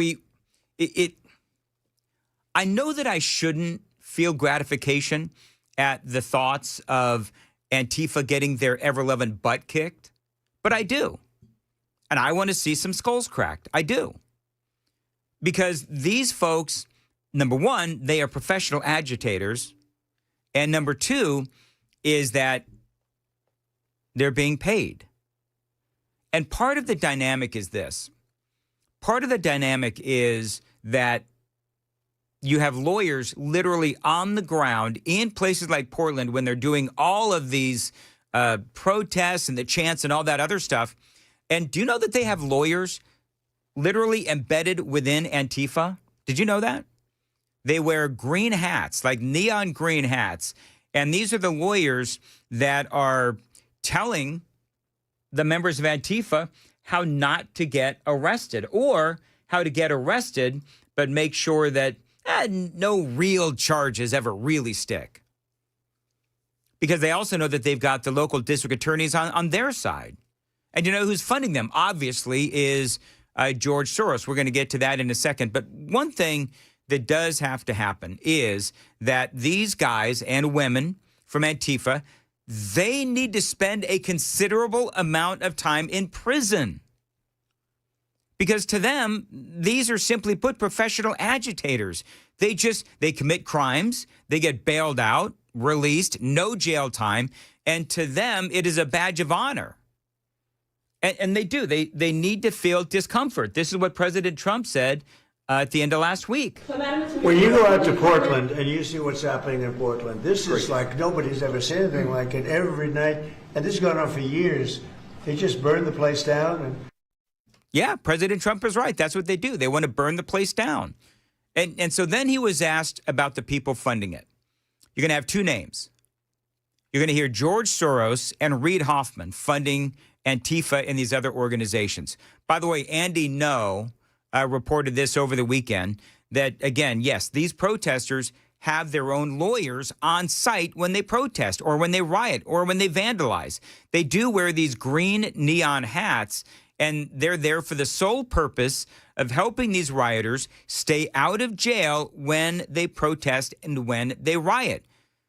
In the group, he says these are an organization called the National Lawyers Guild, and they help out Antifa. And way back in, 5 years ago, they also had not only Antifa, but also Black Lives Matter. They were working hard to protect those rioters and those vandalizers. Well, Soros is a name certainly that I keep hearing. I don't know, but Soros is a name that I hear. I hear a lot of different names. I hear names of some pretty rich people that are radical left people. Maybe I hear about a guy named Reid Hoffman. Somebody's a pretty rich guy, I guess, and I hear about him. I don't know, maybe could be him, could be a lot of people. We hear the same names, but they're bad, and we're going to find out. And if they are funding these things, they're going to have some problems because they're agitators and they're anarchists. Yeah, they're agitators and they're anarchists. So you heard George Soros, Reid Hoffman, two names that Trump mentioned. Big story from over the weekend. They're calling this, Joan and Sam, the smoking gun on George Soros. Remember when we had Bill O'Reilly on? And he said that George, the Soros, because it's now George Soros, but he's, 95 now. And so he's got now his sons who are said to be even more radical than he is. Oh, there's more than one? I thought there was just one. I think there's a couple of Soros kids. I know one is Alex. Yeah, he's the one that's married to Huma Abedin. So there's this Capital Research Center, and what they do is they track left-leaning funding. And so this guy says that he has now been able to follow the money, and he is accusing George Soros of funding these organizations to the tune of $80 million. Now, these are organizations that promote violence. They're pro-Hamas. They're pro-BLM. And so Soros, as always, he is denying any wrongdoing. But this guy's name is Ryan, and it's Mauro. I'm not sure how to say his name, Muro.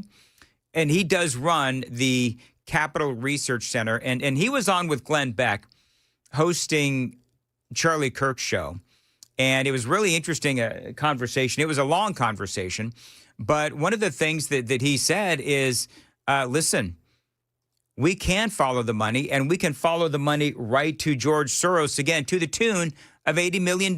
This is part of what he said. According to George Soros's own files from his Open Society foundations. So myself, my colleagues at Capital Research Center, basically went through as many grants of his, as many funding streams as we could find.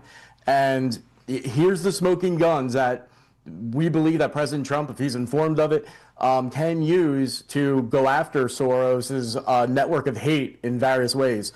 We traced over $80 million going from the Open Society foundations to at least 54 groups engaged in crime and domestic terrorism on U.S. soil, or that are pro-terrorism, endorsing things like the October 7th attacks, or are associated with foreign terrorist organizations or explicitly pro-terror groups. So there you go. Ryan Morrow, and he is with that Capital Research Center, and they follow the money.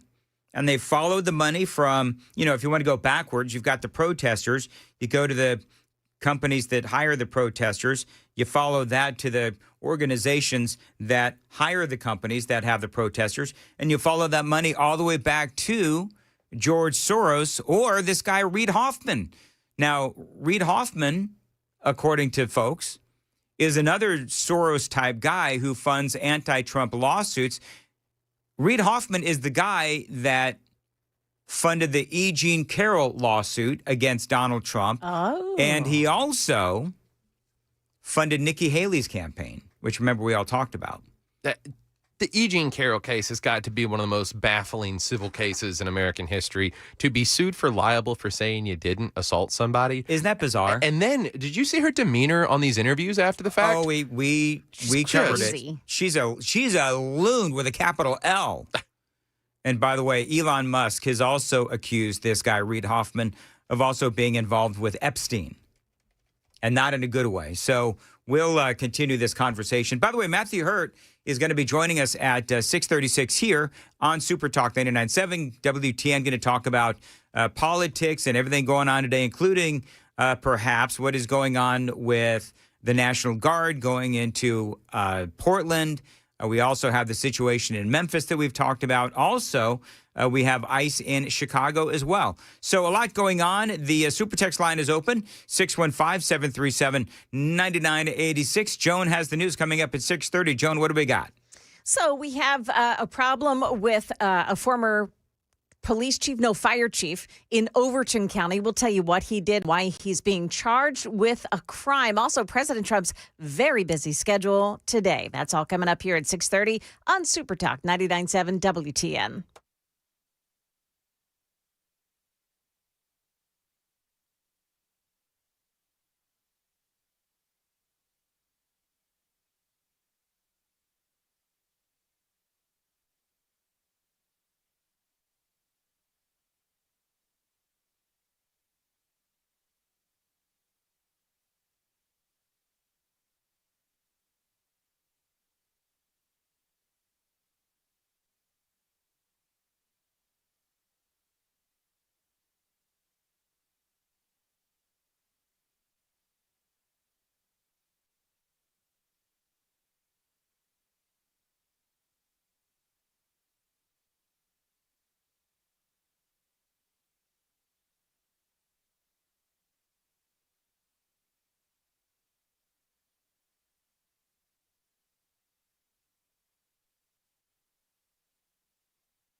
Good morning. I'm Joan Jones with your top stories here at 6:30. President Trump has a busy schedule ahead of him today. First up is a meeting with Israeli Prime Minister Benjamin Netanyahu.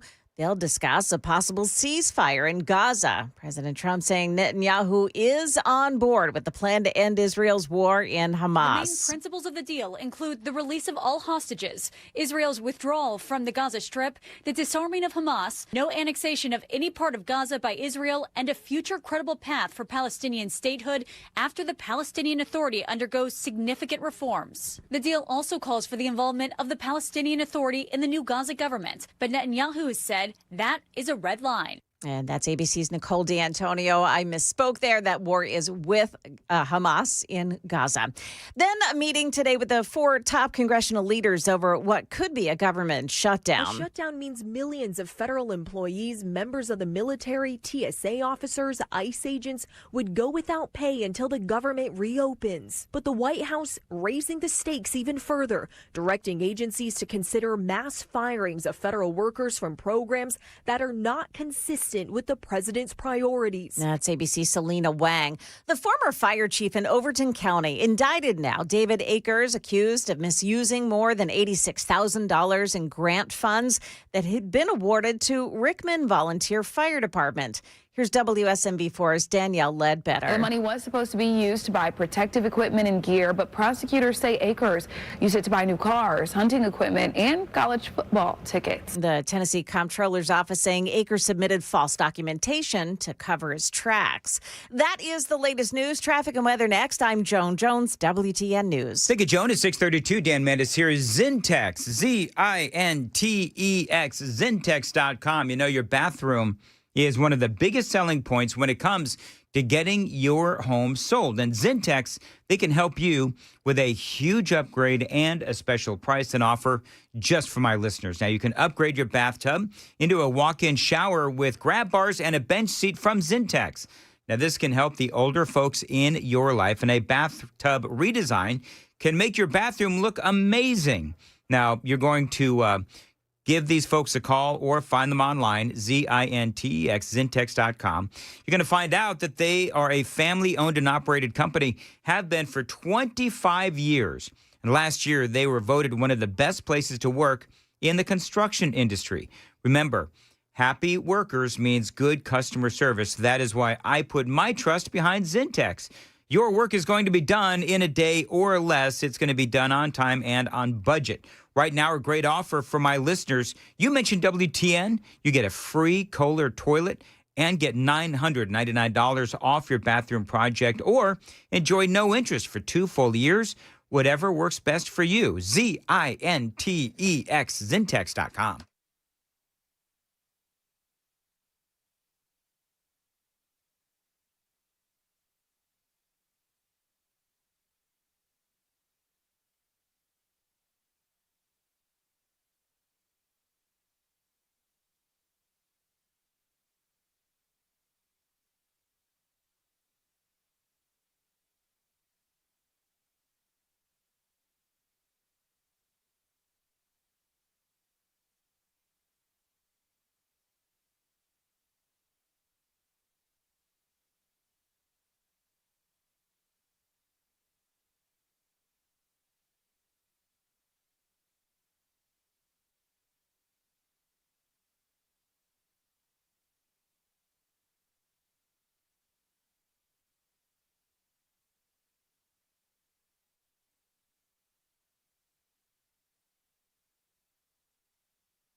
Dan Mendes here for Contours. Listen, holidays are coming up. If you've got some family, friends maybe coming into town and you want to look and feel your best, check out my friends at Contours and those belly buster specials. They can help you firm up for the holidays, taking advantage of Contours' cutting-edge red light technology. It is not only incredibly unique, but it is also effective. Now, both Chad Benson and myself, we've gone through this. you're going to lose at least a couple of inches across the middle. Many people have been coming from all across Middle Tennessee to check out Contours. Right now, you can get that Belly Buster special at a great reduced rate, $99.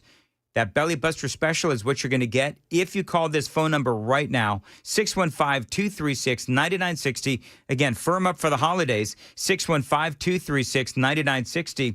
This is a great company, and you want to check them out today. Again, take advantage of that red light technology. It is unique. It is effective. It is cutting edge. It is available for you right now, $99. First 10 callers, you get that Belly Buster special. 615-236-9960. Find out all about it. ContoursLLC.com. All you've got to lose is inches.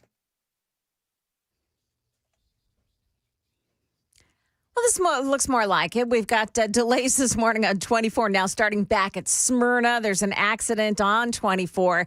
It's at in Antioch on Bell Road at 24. That's causing some delays. 65 southbound side in Millersville. There's an accident before Louisville Highway exit 98. Also this morning, 24 eastbound in Belshire, Bradley Parkway North exit 43. There's a crash. And one more this morning. It's on 24 eastbound at Harding Place.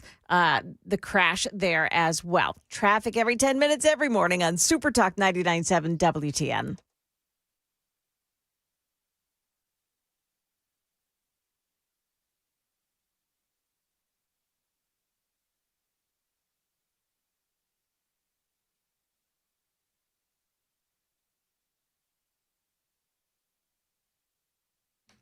.637 Nashville's Morning News on Super Talk 99.7 WTN. Sam and I, Joan, you're going to love this, and we're going to get to Matthew Hurt. Okay. But real quick, so the NHS in the UK have now come out with this. First cousin marriage is linked to stronger extended family support systems and economic advantages. What? The NHS. This is like the health agency or National Health Service, I think it is. Yeah, in the UK. Now, we all know that they have been overrun with Muslims, right? This is something that happens in a lot of these Muslim countries is first cousin marriages. And so clearly what they're doing, because, you know, these, I call them because it's descriptive, non-assimilating Muslims, right? They come in and they are saying they're not going to assimilate.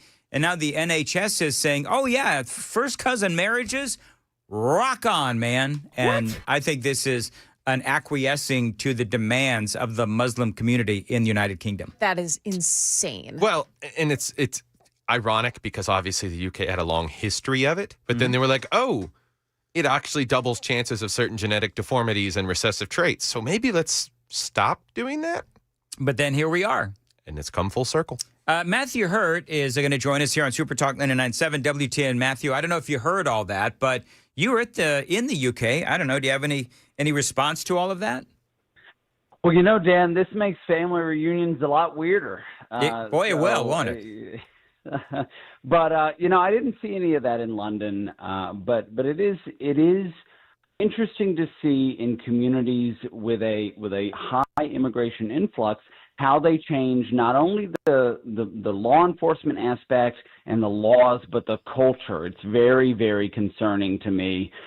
We do know, and science proves, that intermarriage and interbreeding among close relatives is a bad idea. Our friends in Iceland, actually, a country of about 600,000 people, have an app to ensure that you don't actually marry someone who is too closely related to you. So most of the West is opposed to intermarriage and intermingling with close relatives. And this is something that is now creeping back into the West, something that we rejected hundreds of years ago, perhaps even 1,000 years ago, and it is very concerning. President Trump, of course, busy this weekend. Part of the news cycle is you've got the National Guard taking to the streets of Portland. Also, we're seeing activity in Memphis as well. And so, you know, the president finally doing what he needs to do, especially in Portland, as it relates to Antifa. It has been, you know, Portland is described as the epicenter of Antifa, and the president is clearly going after these bad guys. Clearly, these are bad guys. I don't see any negative to all of this. I mean, clearly the city of Portland, the people that live there, they don't like Donald Trump anyway. They seem to like Antifa and violence more than the president. But I don't see a political downside to this. Do you? You know, I've been to Portland many times. I love a good small D Democratic protest movement, so that is some of the reasons why I go out to Portland. It is a caricature of what a predominantly white leftist protest city looks like. This is another opportunity for Donald Trump. You know, the folks in Washington, D.C., by and large, the residents of Washington, D.C., not the paid protesters and agitators and organizers, were grateful for the presence of National Guard. I think it's the same, a little bit different in Portland just because of the culture of that city. But ultimately, the taxpayers, the homeowners, the people who walk their dogs, the people who go to the grocery store and who aren't agitators and protesters, I think will benefit from this, and they'll appreciate it. And it's similar with Memphis, only Memphis is a predominantly African American city, and most people in communities of color in large cities are terrified to talk to the police for a number of reasons, and one of those reasons is because they don't want to get swept into the criminal element. So I think it's two sides of the same coin if we're looking at Portland and Memphis, and benefits to the residents of both cities. Well, it's interesting. It plays right into what President Trump has been talking about since his first administration. That's number one. But number two, there was, and I don't think I've spoken to you since then, but there was a poll done on CNN. It was a segment they're talking about the numbers where the Republicans are trusted more on the economy and crime, and I forget what the other one was, but it plays right into that, where, you know, these are and immigration. These are the biggest issues facing America today. Those three: immigration, crime, and, as always, the economy. And the Republicans are trusted in all three. So that basically steers right into that. And it's not surprising given what we've seen in these Democrat-run cities. Yeah, absolutely. Most Americans think about government when it directly impacts them. Immigration is a concern in most large cities, immigration and crime both. So this is where most American people are thinking about the issues. We see it in the headlines. If you're watching Fox News or other national news outlets, all of these concerns have seeped their way into the American psyche, to where, as Americans think about, you know, the safety and security of their communities, these are issues with which they align with President Trump. And this is good news for Republicans.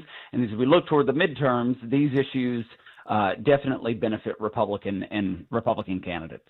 One of the things that is out there today in the news cycle, of course, is the possibility of a looming government shutdown. So the Republicans and Donald Trump and J.D. Vance, they're talking about how what the Democrats are doing is and I believe that it's true, where they're trying to shut down the government. The Democrats are going to shut down the government because they want funding for health benefits for illegal aliens and refunding of PBS or NPR, et cetera. And all the Republicans want to do is have this continuing resolution for another 7 weeks, and so they can get all of the negotiations wrapped up. And you've got Chuck Schumer and the Democrats trying to get all of these gimmies that I personally believe the American people are definitively against funding health care for illegal aliens, health care benefits for illegal aliens. Yeah, most of the time we're talking about a government shutdown, it is somehow Republicans' fault. This is Chuck Schumer, this is Hakeem Jeffries, and the Democrats who want their things funded that a majority of Americans oppose. However, in watching the headlines over the weekend and through the end of last week, Democrats are trying to somehow blame Republicans for this. It's absolutely insane. I think that the president and Republicans in Congress are doing a good job here. It's important for them to stand firm. But this is political gamesmanship by Chuck Schumer, Hakeem Jeffries, and congressional Democrats. It is 6:45, Nashville's Morning News on Super Talk 99.7, talking with our grassroots political analyst, Matthew Hurt. Got a lot more straight ahead. Time to check the roads on WTN.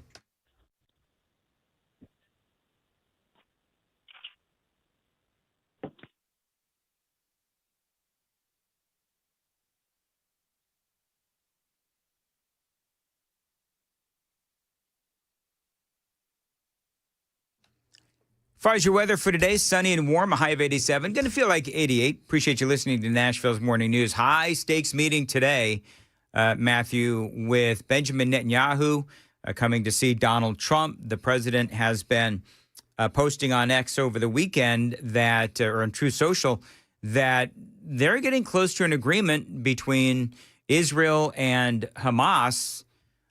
I don't know. Hamas is saying, well, we haven't seen anything yet. And Benjamin Netanyahu coming to the White House today. I mean, do you really think that they're close to an agreement? You know, American intelligence and the American government seems optimistic heading into this. The one thing is, as a neutral observer of Israel for a long time, as a libertarian, it seems like we get close to these agreements and then something happens and Netanyahu is able to pull back. I'm not exactly sure what is going on there. I'm optimistic. I think we're certainly American troops and American money shouldn't be invested long term in ongoing conflicts, intra-country conflicts. This is my skepticism with Ukraine and Russia, and also in this Israel issue. I'm a wait and see kind of guy, just because we've seen this before. It's sort of like Lucy and Charlie Brown in the football, where we get close to a deal and then all of a sudden the deal vanishes. One of the stories that I covered, one of the many stories that I covered on Friday, of course, you've got James Comey indicted, grand jury. Do you think this is actually going to go anywhere? Michael Cohen was on a panel on MSNBC over the weekend. This was on Saturday. And he actually stated that he believed that James Comey likely did indeed commit a crime related to, either lying to Congress or any number of the accusations that are against the former FBI director. Do you actually think that he'll go to jail, that James Comey will go to jail? This will be an interesting one to watch, because it was referred to the Eastern District of Virginia, which is where many of these intelligence and spy and high-level government crimes go. Lying to officials, lying to federal officials, lying to Congress, lying under oath, are what I tend to call process crimes. And it's a little bit, there's a bit of gray there on the issues. I'm actually really interested to see what happens in the Eastern District of Virginia, given the fact that they see so many cases like this, not nearly as high profile as James Comey, but it is nearly obvious that he very likely lied under oath in front of Congress, and that is something that a court should hear and that people should weigh in on. Is it illegal? Yes, it is. But is it as serious as some other crimes, like, say, the Steele dossier, right, and other things like that? I'm interested to see it play out in the Eastern District of Virginia. One of the things that the Democrats are trying to do is position this as Donald Trump going after his political enemies. This is this is the accusation they keep making against the president. But two things can be true. James Comey can be a political enemy, and he also could have committed a crime. So to me, at least, it doesn't really seem like a valid talking point from the Democrats to say, oh, he's just going after his political enemies. You're absolutely right, Dan, and you and I talked about this when Joe Biden was in the White House. When you use government to punish your enemies, you can't be surprised if it happens the next time around. That said, both things can be true. James Comey can be an adversary of Trump and the Trump administration, but he can also have committed crimes, and that's why we have a justice system that weighs in on those decisions. All right, Kamala Harris, I don't know if you've been keeping up with her comedy tour. I'm calling it a comedy tour because it's just, it's hysterical, some of the things that she is trying to sell. But let me ask you, why is she doing this? Is she really ramping up the possibility of running for president again when we see that Gavin Newsom has way overtaken her in the popularity polls with the Democrats? Yeah, I saw a clip where she was talking with Howard University students at a stop in D.C., and it seemed like she had dipped back into the wine. I don't know what the interest is in the book from the left. It seems like she's burning bridges to me. It will be very difficult for her to make it back into national Democratic politics. But this is something. It's a morbid curiosity to many Americans. A lot of your listeners are going to be interested in these tour stops. And I just don't know what's next for her after this book. Yeah, I don't get it. I want to play a piece of audio. Need some audio if I could, Sam. This was Kamala Harris on with Joy Reid. I want you to listen to this. And you think this country is going to survive this regime? So that's I'm interested in your reaction to the question. I'm going to play it one more time because it was a little low. I want to make sure that everybody can hear this. This is Joyless Reid. And you think this country is going to survive this regime? So you think this country is going to survive this regime? I don't know about you. I mean, but I think things are going pretty well. This seems like gaslighting, but what are your thoughts?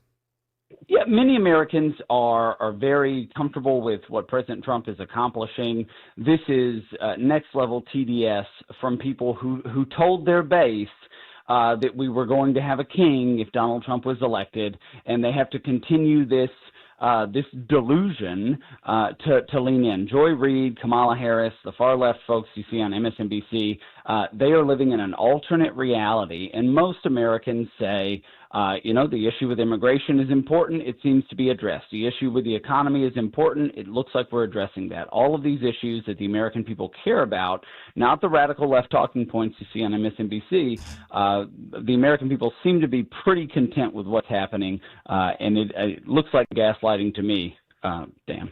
All right. Did we miss anything, Matthew? We've covered it all. We had a couple of great festivals over the weekend in Arlington. Early voting is underway, and the numbers look really good in Virginia. And that's been my primary focus. It's been super exciting. We're talking about the governor's race. Talk about the governor's race. Yes, the governor's race.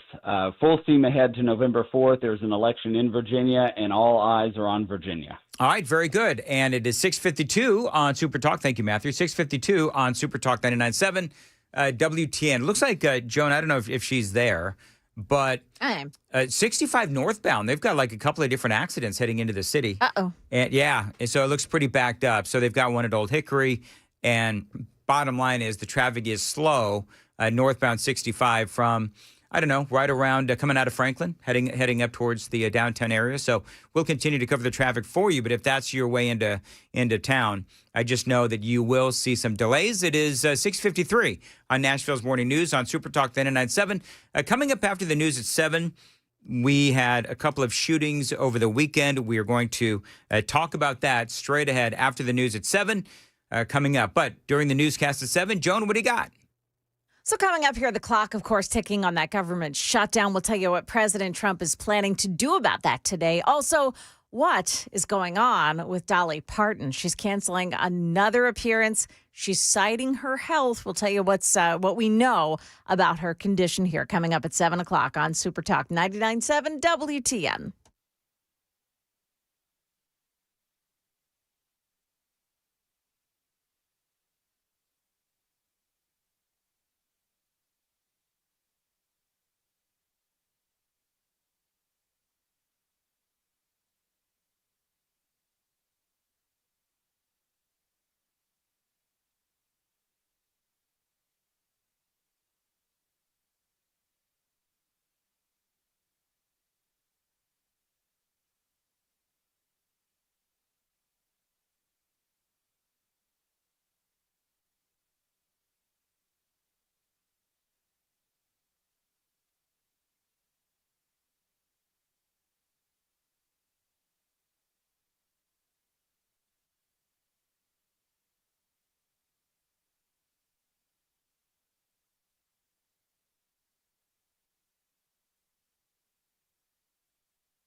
6:58, Nashville's Morning News.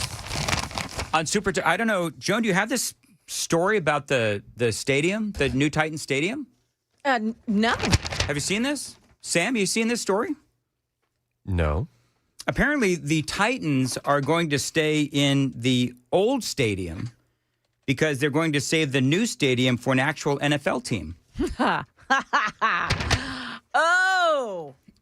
Buck made a good point on Twitter yesterday. So there's, in some soccer leagues, there's something called relegation. I mean, if you have enough losing seasons, you get bumped down to the next level. We need that. Maybe send the Titans to Canada, to the CFL. Well, they keep losing. They're going to go down to like Pop Warner. And what are they, 0-4? And they got shut out over the weekend by the Houston Texans, who were like, they were 0-3, weren't they? 0-3, now they're 1-4 before. Oh, I think, my goodness. Well, and here's the really funny part. Someone pointed out this stat. Last season, we had all of one game where we averaged 4 yards a play. So far this season, every game we've averaged 4 yards a play. It is 7 o'clock. Super Talk 99.7 WTN.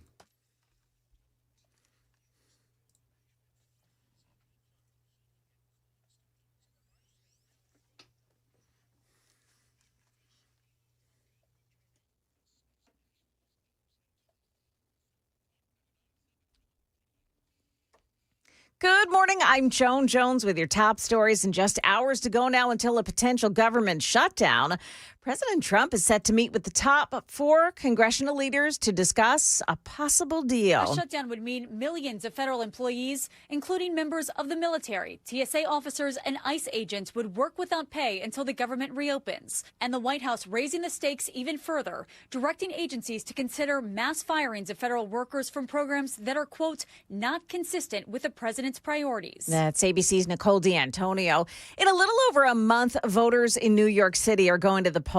They'll choose a new mayor. The city's current leader, Mayor Eric Adams, running as an independent, dropped out on Sunday. Well, now it's a three-way between Democrat Zohran Mamdani, Independent Andrew Cuomo, and Republican Curtis Sliwa. Just 5 weeks before Election Day, the scandal-scarred mayor of New York City, Eric Adams, is dropping out of the race. I cannot continue my re-election campaign. Adams facing mounting pressure, trailing badly in the polls, and the White House urging him to quit. Trump rails against progressive frontrunner Zohran Mamdani, a self-described democratic socialist. Perhaps a communist mayor. Trump preferring a one-on-one race between Mamdani and former New York Governor Andrew Cuomo. That's ABC's Aaron Katursky. Dolly Parton surprising fans with a postponement of her residency in Las Vegas due to health concerns. Now, she was supposed to start performances in December, but now she's postponed that until next fall. In an Instagram post, she says she needs several surgeries, joking that it's not her usual stop at the plastic surgeon's office. Well, last week, Dolly Parton missed an engagement at Dollywood because of kidney stones and an infection that resulted from that. We'll keep on top of this and continue to track Dolly Parton's health. Market Numbers Report here brought to you by Beacon Capital Management, online at beaconcm.com. Stock futures were higher overnight as investors watched the budget impasse unfolding in Washington. On Friday, the Dow gained 300 points to close at 46,247. The S&P and NASDAQ composite each rose about 0.5%. Despite stubbornly high prices for imported coffee beans, Krispy Kreme, Starbucks, and Dunkin' are all offering up free cups on this National Coffee Day. The average price for a pound of ground roast is up 40% in the past year.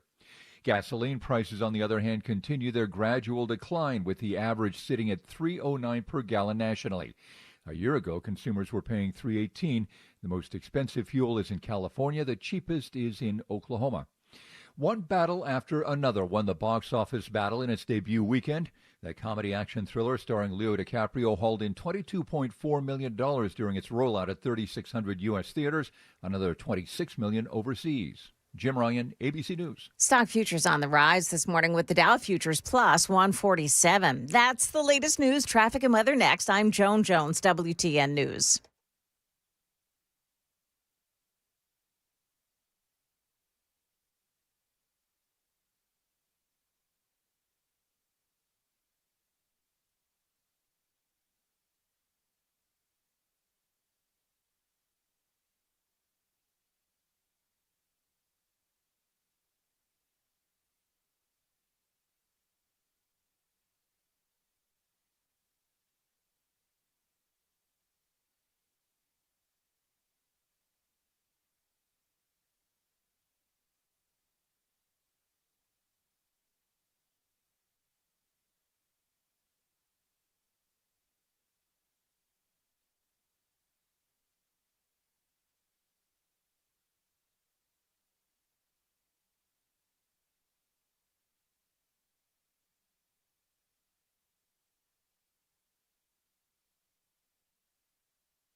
problem on 24, the westbound side. It's in Antioch before Hickory Hollow Parkway exit 60. That's a crash, and it's off to the right shoulder. An accident as well on the eastbound side in Antioch. That's past Harding Place, and that one takes off the right shoulder as well. You've got a crash on Highway 49 in Pleasant View right at 24, causing some delays, and an accident in Gallatin on Highway 109 at the bypass there at Old Highway 109. Slow going on 65 heading northbound from the Spring Hill area up to around 840. Coming in from the north, you've got delays on both 24 and 65 heading into the merge area. Traffic every 10 minutes every morning on Super Talk 99.7 WTN.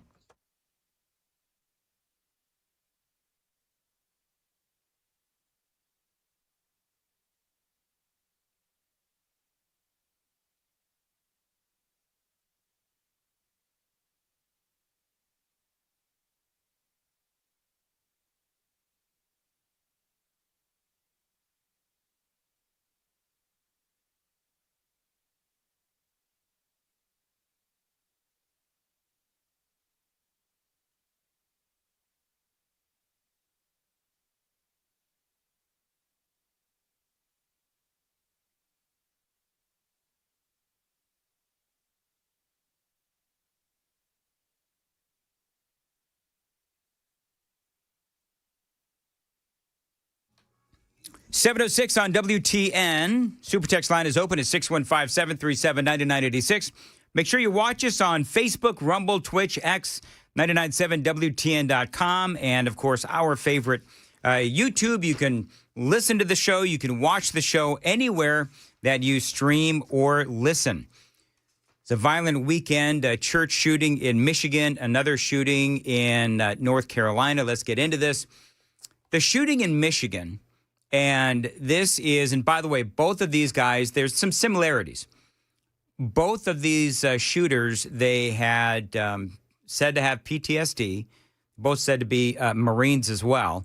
So we're gonna get into this because a lot of people are talking about how, Donald Trump is responsible for this because he cut funding for, mental health services for members of the military, which is not necessarily true, but I would also remind you folks that not most of you listening, but the haters, that Trump spent his entire first administration trying to get the VA in a better place, which, by the way, is not easy. But we did have a couple of different shootings over the weekend. Church shooting in Blank Township, Michigan. And this guy set the church on fire with gasoline. Then he started shooting. You've got, and Joan, I don't know what the latest you have on the confirmed dead in Michigan. Is it 4 or 5 or 2? It's 4. Okay, so 4 people confirmed dead, a whole bunch of others hospitalized as well. The suspect, a 40-year-old former Marine who was killed by law enforcement. His name is Thomas Jacob Sanford, an Iraq war vet, had a couple of flags flying in the back of his truck as well. There was a guy very early on. His name is Chris Johns, who told a local podcaster there in Michigan that he'd actually met the suspect just a few days ago. Now, this guy Johns is working on running for city council, and he was canvassing the guy's neighborhood, and this is what he said about the suspect. And I had an address on my map that I went to, and I came across a gentleman. He was very friendly, and he had interacted positively with me, and we got out of the vehicle. We started just to talk, and after a short while, the conversation went to the Church of Latter-day Saints, Mormonism, and he just made the position multiple times that Mormons are the Antichrist, and he, in not so many terms, said that several times. He gave me his background, but I just walked away from a person who had some very sharp views about Mormons. So this guy clearly, again, you just heard from this person, knew the shooter, met the shooter. The headline in the Daily Mail reads this, quote, "Make liberals cry again," is the message on this guy's T-shirt that he was photographed as wearing. They do say that he did suffer from PTSD from his time in Iraq. His son also had some pretty serious medical issues as well. And so now, obviously, he snapped. The media is going to make a big deal. I'm letting you know where this is going. Media is going to make a very big deal about the fact that he was photographed wearing pro-Trump shirts. Now, again, we'll have to see where this whole thing goes. But that guy, Chris Johns, the politician that we're talking about, he had also made mention of the fact that Sanford, he may have had a history with the church, because you just heard that they're talking about how he had a problem with the Mormon church. This is more from that interview of that local politician in Michigan who said that he had met the suspect. And then he went into his background, how he was a Marine. He had served overseas. And again, I'm going to paraphrase because I'm just going from memory, but he, to start new, had moved out to Utah to plow snow. He then began a relationship with a woman who was in the LDS church. And then the conversation changed to tattoos, which he had a lot of, and how he had to have all his tattoos removed in order to be, for certain religious ceremonies. And it was just a piece where I was very careful how I answered, because it's one of those things where I did not know what response was going to be acceptable to him. And then he went to his background. That's part of what they're saying. Donald Trump taking to Truth Social to condemn the, quote, epidemic of violence in the U.S. in the hours after the shooting. This is what the president said. I've been briefed on the horrendous shooting that took place at the Church of Jesus Christ of Latter-day Saints in Grand Blanc, Michigan. The FBI was immediately on scene and will be leading the federal investigation and providing full support to state and local officials, the president wrote. The suspect is dead, but there is still a lot to learn. President saying this appears to be yet another targeted attack on Christians in the United States of America. The Trump administration will keep the public posted, as we always do.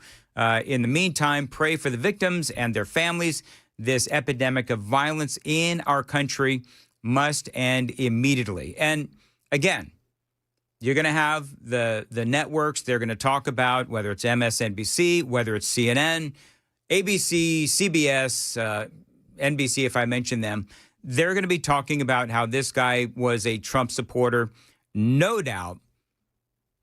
But here's the thing, and I know that I'm already going to, get notes from people saying, why are you talking about the fact that he was a Trump supporter? Because I'm not a hypocrite.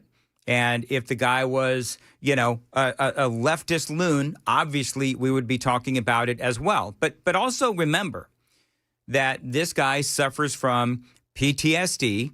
And I don't know what his issue with the Mormon church is, of the Church of Latter-day Saints. They're trying to figure all of that out. But, this is something that he had a lot of issues going on in his life regarding PTSD, regarding the issues that he was having with his family as well. And again, obviously something related to the church. And, the more you look at the circumstances of this guy, it's obvious, at least to me, it's obvious that this didn't have anything to do with politics. It has to do with just the fact that he was struggling. Yeah, and from the party that wants to berate the right about mental health, incessantly, they're going to make the politics the front of this, as you stated. And the issue becomes, well, what rhetoric has the right used to demonize the Church of the Latter-day Saints? I can think of none. Mitt Romney being the candidate in 2012 on our side for president. And what we can point to when it comes to Tyler Robinson and Charlie Kirk's case, what we can point to with these school shootings by the trans shooters is the explicit rhetoric that has come strictly from one side about, we're going to genocide trans people and the right wingers are all fascists. Yeah, and you're right. And the problem that the left has is that they can't run from their own statements. They can't run from the years and years and years, really since 2016, since 2015, 2016, when President Trump ran for office and won, where we have seen this over and over again, where the left is demonizing our side. Nowhere has anyone from the right, Donald Trump included clearly, have we demonized Mormons or Christianity. We are all about Christianity. We are all about God. And we're all about, by the way, freedom of religion as well. There was another shooting, by the way, in North Carolina, a Marine. Again, both these guys were Marines. This guy served in Iraq as well. His name was Nigel Edge, He changed his name. Do you know what his original name was? Sean Debevoise, or Debevoise. I'm not sure if I'm saying that correctly. 3 people killed there. The guy, again, had changed his name to Nigel Edge. He had filed a ton of lawsuits. Again, this guy showing, at least to me, issues of mental illness. He had filed a ton of lawsuits, including one accusing a church of trying to kill him. Here's where it gets a little bizarre, even more bizarre. Joan, he was Kelly Pickler's date to the 2012 Country Music Awards. Oh. He eventually accused her of trying to kill him, and he filed the lawsuit against her as well. So this guy, obviously a little bizarre, a little, mental health. They say PTSD as well here. He shot up a dockside restaurant, 3 people killed, 8 wounded. So we've had 2 shootings over the weekend, 2 veterans, both said to have PTSD. Both 40 years old. Both 40 years old as well. Yeah. I mean, the similarities are, it's creepy. Eerie. Yeah, very eerie. But again, you're going to have the left, and they're going to do what the left does. But the president has done a lot to try to help the veterans. We're going to talk about that straight ahead. It is 7:15. Time to check the roads on WTN.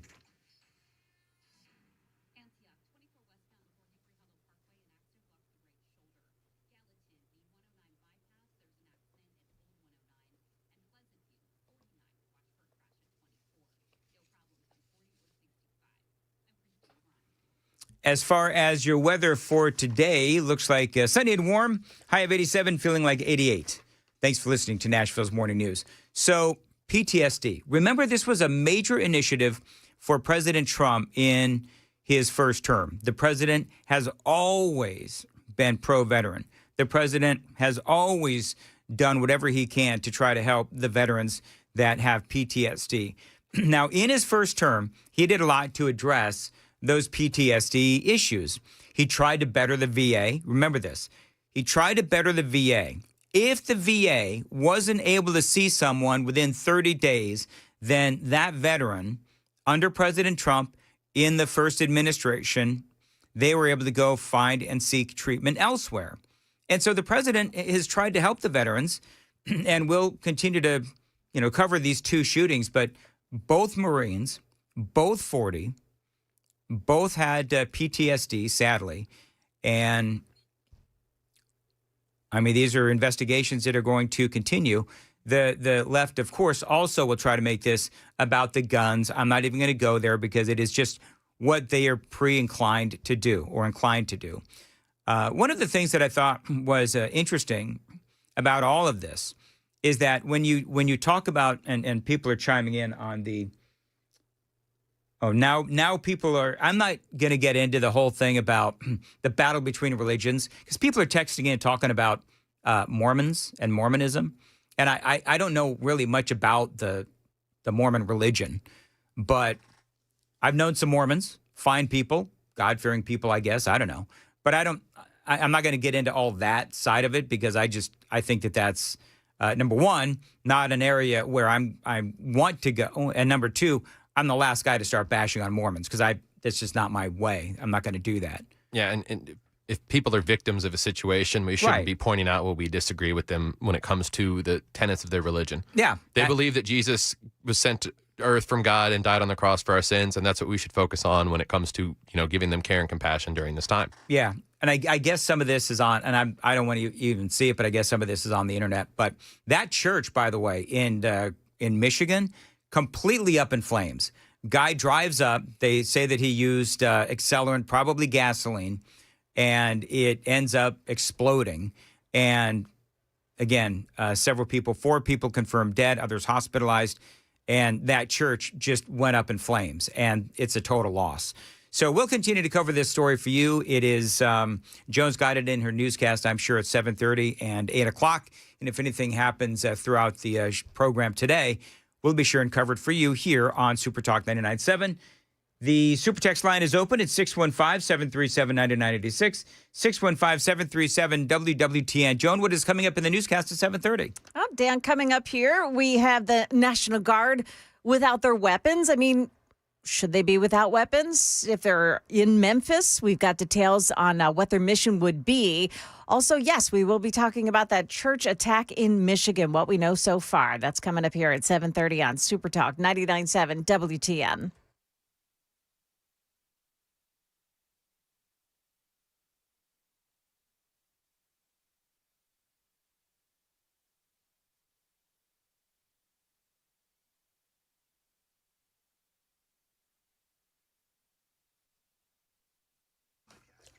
Dan Metis here for Window Nation. Listen, whether you have old drafty windows, maybe you've got cheap builder-grade windows, right now is the best time to replace your windows. Protect your home ahead of the fall and winter weather when it is going to get really cold. Get your replacement windows from my friends at Window Nation. Get top quality, energy-efficient windows from a trusted company, all at a reasonable price. Now, Window Nation, they do know that replacing windows is an investment. They want to make it affordable for you. So they've got a great deal going on right now. Buy 2 windows, get 2 free, plus an extra 10% off. In addition, no interest for 2 years. This offer is only good until tomorrow. So if you want to take advantage of this great deal, you've got to call them right now, 1-800-WINDOW-NATION. 866-90-NATION actually is the phone number, 866-90-NATION. Buy 2 windows, get 2 windows free, plus that extra 10% off. No interest for 2 years. And this offer does end tomorrow. Check them out online. It is windownation.com, windownation.com. Schedule a fast and free estimate right now with the pros at Window Nation. Call them. Tell them Dan told you to reach out. 866-90-NATION, 866-90-NATION, windownation.com.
726, Nashville's Morning News on Super Talk. Morning to you.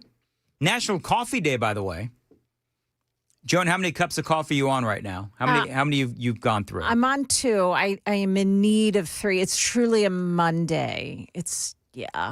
I need more coffee. How about you, Sam? I finished my second. I'm estimating I might need 3.5. Yeah. No, for once, I'm only on 2. You know, I cut back my cups of coffee to 2 or 3 a day from the. I mean, remember, you guys don't know this. I used to drink 9, 10, 11 cups of coffee. What? What? I used to drink coffee like it was my throat coat. Then I discovered throat coat and I stopped drinking all that coffee.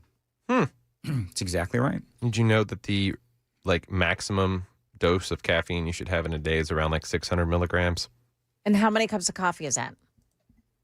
About 80 milligrams of caffeine in a cup of coffee, so somewhere between 6.5 and 7. Yeah, so I went for many years having way too much coffee. Yeah. Well, and then they've got these energy drinks now that are 300 milligrams a can. You wouldn't catch me with those energy drinks. I'm going to say something that's going to date me, but these kids today and these young adults, I don't know what they're thinking with these energy drinks. I think somebody on the staff, I don't know who it is. It's probably, I don't know, it's not me, but somebody drinks these big old monster drinks because I always see the can in the trash can. In the studio? So it's like somebody who's It's somebody who's on the air. Oh. I mean, in here. Well, if it's Monster, then it rules out Chad. Chad drinks the Red Bulls. I know that for a fact. So if we wanted to play detective, we could work our way down to it. Maybe it's that Murphy Show guy drinking all that stuff. Explains a lot. Well, Matt's not high strung, is he? Would you consider Matt high strung? Nah, no. Would you consider Matt high strung, Sam? I would say the potential to be worked up is always there. You know what I've noticed about Matt is that, and I told him this, I'm not speaking out of turn, like that. He can turn like that on somebody. And I love it. I mean, I love Matt. I love his show. He's outstanding. So anyway, I don't know who's drinking the monster drinks. By the way, real quick, 3879. Good morning. To be honest, I'm a Vietnam veteran. I can testify after a long run with the VA that Donald Trump has made a huge improvement. The VA's biggest problem is being understaffed with doctors. The community care program is a big step forward to help alleviate the shortage problem. That's what I said, you know, with all these 2 shootings over the weekend. Both were said to have PTSD. Both were Marines. Both were 40 years old, and I think both served in Iraq. Yep. So a lot of, obviously, similarities there. And one of the things that I said is with both of these guys suffering from PTSD, that is obviously a major issue. It has been a major issue for a long time. And yes, Donald Trump did do a lot in his first administration to tackle that problem that has perpetuated. And so now I think here we are in his second term, and maybe it's time to relook at what else we can do for those veterans that are afflicted with PTSD. It is 7:30 on Nashville's Morning News on Super Talk 99.7 WTN.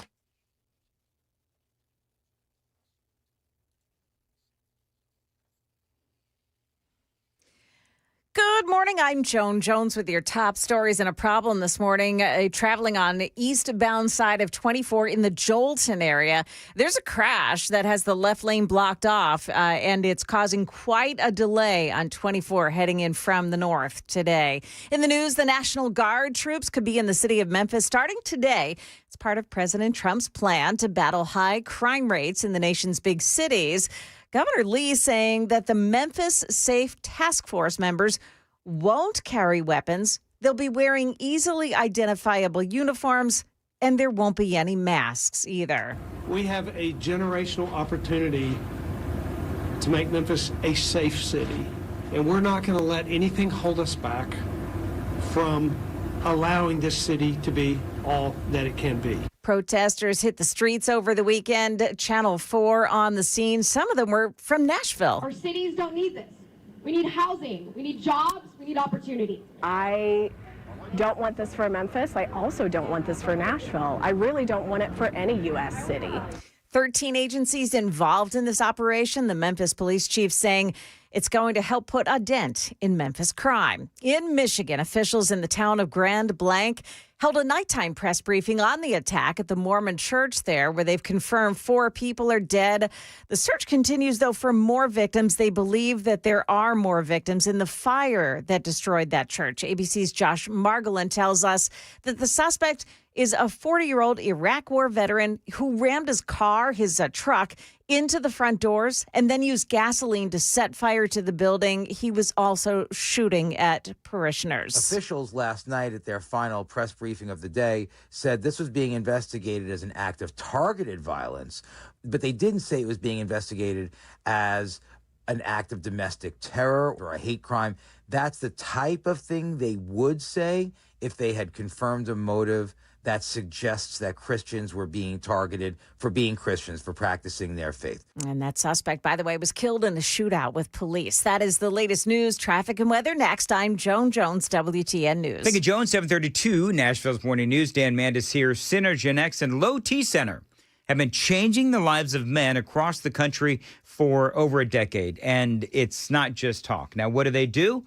Telling you guys, if you've been thinking about testosterone, or if you've noticed that you're getting older, more tired, not motivated to do anything, it's not just aging, it is a physical and mental change to your body. And testosterone can actually help. In Synergen X and Low T Center, they can help you do better at work, do better at love, and do better at the gym. Now, Synergen X and Low T Center, they have clinics conveniently located around town. You have the power to choose if you want to be treated at the clinic or if you want to receive at-home treatment. But either way, it all starts with a quick test at the center. So what are you waiting for? Guys, just imagine how much better you'll feel when you take back your health. Restore your energy and get on with the rest of your life. Book your appointment today, right now, at fixmylowt.com. That's fixmylowt.com. You'll be wishing you did sooner.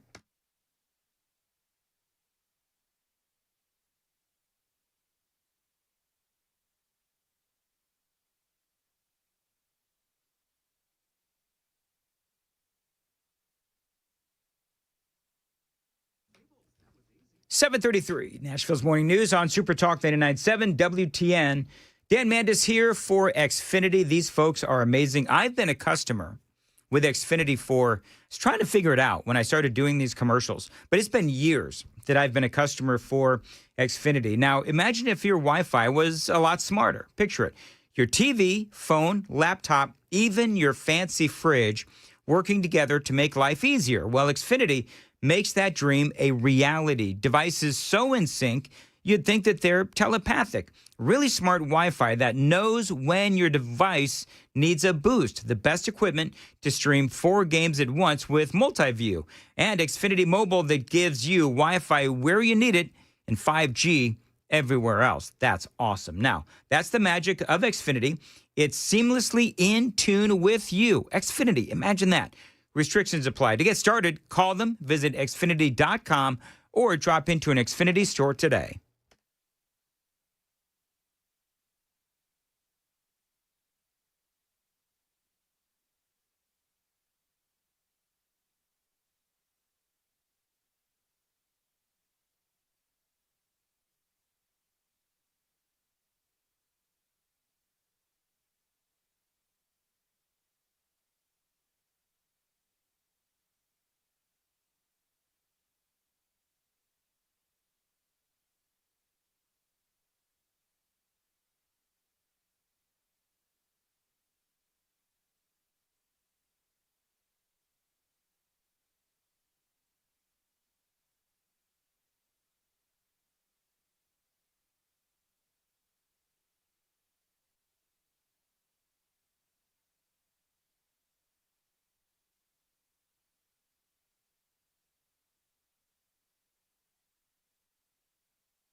still working that crash scene in Jolton this morning on eastbound side of 24. The crash takes out the left lane and causing quite a delay behind it as well.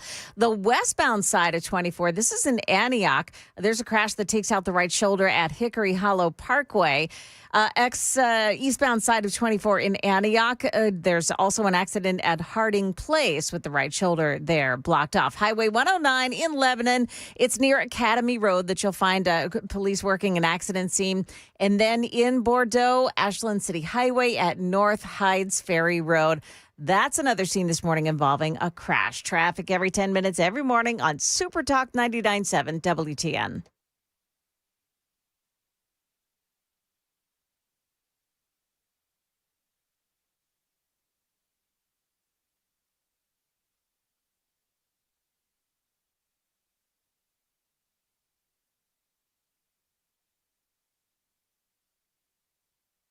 .737 Nashville's Morning News on Super Talk 99.7 WTN. I find myself, Joan and Sam, physically angry. Yeah? That the National Guard, as they are in Memphis, one of the most dangerous cities in America, if not the most dangerous, National Guard, they're not going to be armed. But they want you to know that they'll be in easily identifiable uniforms and they will not have their faces covered. Oddly enough, Joan, that doesn't make me feel any better. It's just the craziest thing I've ever heard. It is optics. It is optics. I mean, we have Gavin Newsom. We have Bernie Sanders. We have AOC. We have politicians in both the governorship of the state of California, members of the Senate and the House of Representatives, all screaming that these National Guard members, these members of the National Guard, are, part of the Gestapo and all of that complete and utter BS. Yet they won't be armed, they won't be masked, and they'll be in perfectly identifiable uniforms. I want to know whose decision that was. Do we know whose decision that is? No. Is that Governor Lee? Is it his dumbass decision to not have these National Guardsmen and women, whatever, armed? Like, I would like to know whose decision that is. I don't know, but I can tell you that it goes even further. The National Guard website and the Memphis Police Department both say that these Guard members, they'll be deputized by U.S. Marshals, but they won't be allowed to make any arrests or issue warrants. So they're just there, what, babysitting? It feels like eye candy. Like, look at us. I think back to what I believe Jonathan Fahey said on the show a few weeks back about how you can't institute the policing until something happens. Right. Until someone is so I guess they're almost trotting people out like bait in a way. That would be my perception of things. What else? It's kind of the way they did it in D.C. too. Initially, they didn't have weapons, but a few things happened, and they said, "Okay, we need to arm these people because they're at a loss. They could be hurt." I mean, we basically had the Democrats calling for, the violence to be perpetuated against these, against either the National Guard, ICE, you name it. And for them not to be armed, I don't think it makes a lot of sense. It makes them fish in a barrel. 9756, Governor Bill Lee is all about optics. Now, to be fair, I don't know whose decision this is. But if it's Governor Bill Lee activating the National Guard, then was it his decision not to allow them to carry arms? I mean, I don't want to see anybody get hurt. Yeah. What I want to see is lasting law and order in Memphis. And if the reality is that, as John Rose told me a few weeks ago, it's only like 600 people that are causing all of the crime in Memphis, then this is a multi-pronged issue. It's a multi-level issue. You've got the crime, you've got the crappy schools, you got the households where there's no father, you've got no respect for the police, and it goes on and on. But I love these people. I think you play the audio, Joan, where it's like, oh, we need housing. Yes. Just stop it. Yeah, you know what you need to do? You need to house the criminals in a jail or in a federal prison. That's what you need to do, depending on the infraction. But that's what you need to do, is you need to, I'll meet you halfway. Let's house the criminals in prison. That's what you need to do. I was talking earlier about this photograph in the Tennessean, where a woman is holding a sign that says, Memphis deserves better. And I do agree with that. Memphis deserves better than to be overrun with a bunch of criminals. I mean, there's some very rich Tennessee history in Memphis. And it could be, I believe that Memphis could be a great city.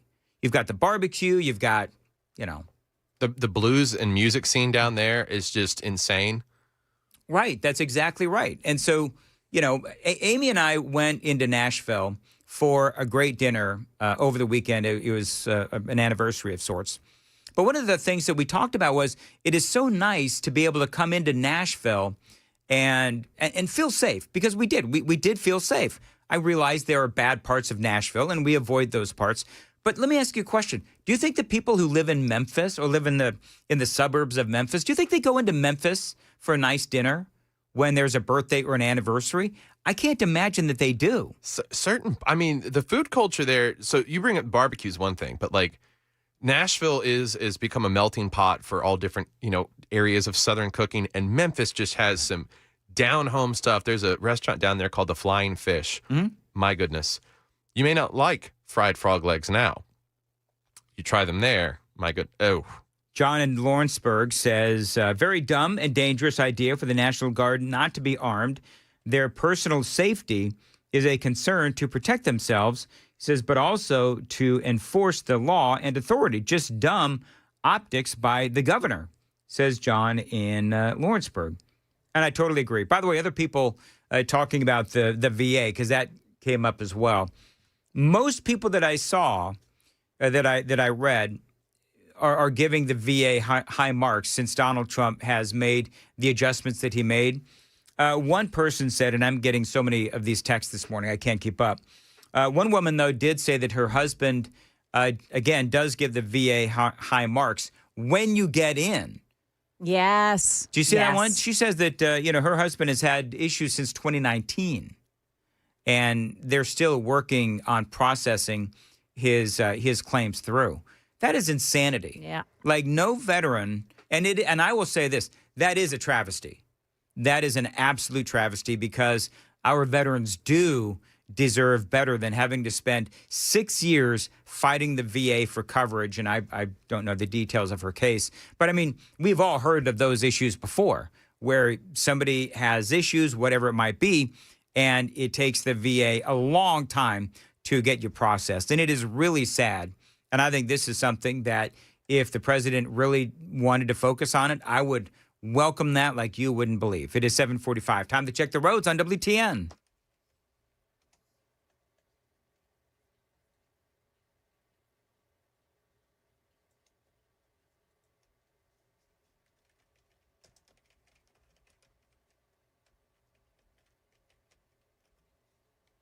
As far as your weather for this weekend, a sunny today, warm high of 87, feeling like 88. For this weekend? What did I say, this weekend? Today. I wish it was Friday, too, sunny man. and warm, high of 87, feeling like 88. Pushing it, aren't you, Dan? A little bit. Yeah. A little bit. Where's my "You Are Fake News" audio bite from President Trump? By the way, are you guys as much looking forward to the end of this special election in the 7th as I am? Oh, yes. Yes. If I hear one more of those commercials, honestly. I wonder if Jody Reed, and by the way, I like all these guys. Yeah. I wonder if Jody Reed has some outtakes of these commercials and use that as like his ringtone. You know what I mean? Because I mean, they're comical. They're absolutely comical, some of these commercials. I appreciate how neutral and I guess you could say quiet Mason Foley has been about it. He was actually out at the event that I spoke at last Saturday, just there to be with people. He was not campaigning, not, passing out any handouts or anything. And it just is kind of funny to me how some people are quiet and just, hey, let's get to the debate and I'll give my perspective on what I would do. And then you've got the liberal D-bag commentary, which just cracks me up every time I hear it. Here's what's interesting, though. So, the Democrats were trying to flip that district, right? They had hopes of flipping that district Democrat. This is the headline from the Tennessee Star. Total collapse.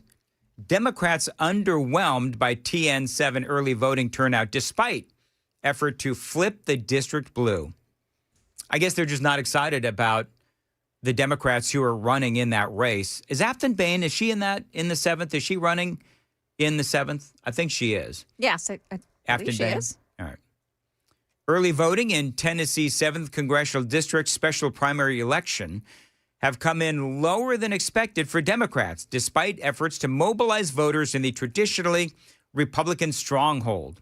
While the 7th District has been represented by Republicans since 1983, Democrats have hoped increased engagement could make the race more competitive, but apparently no.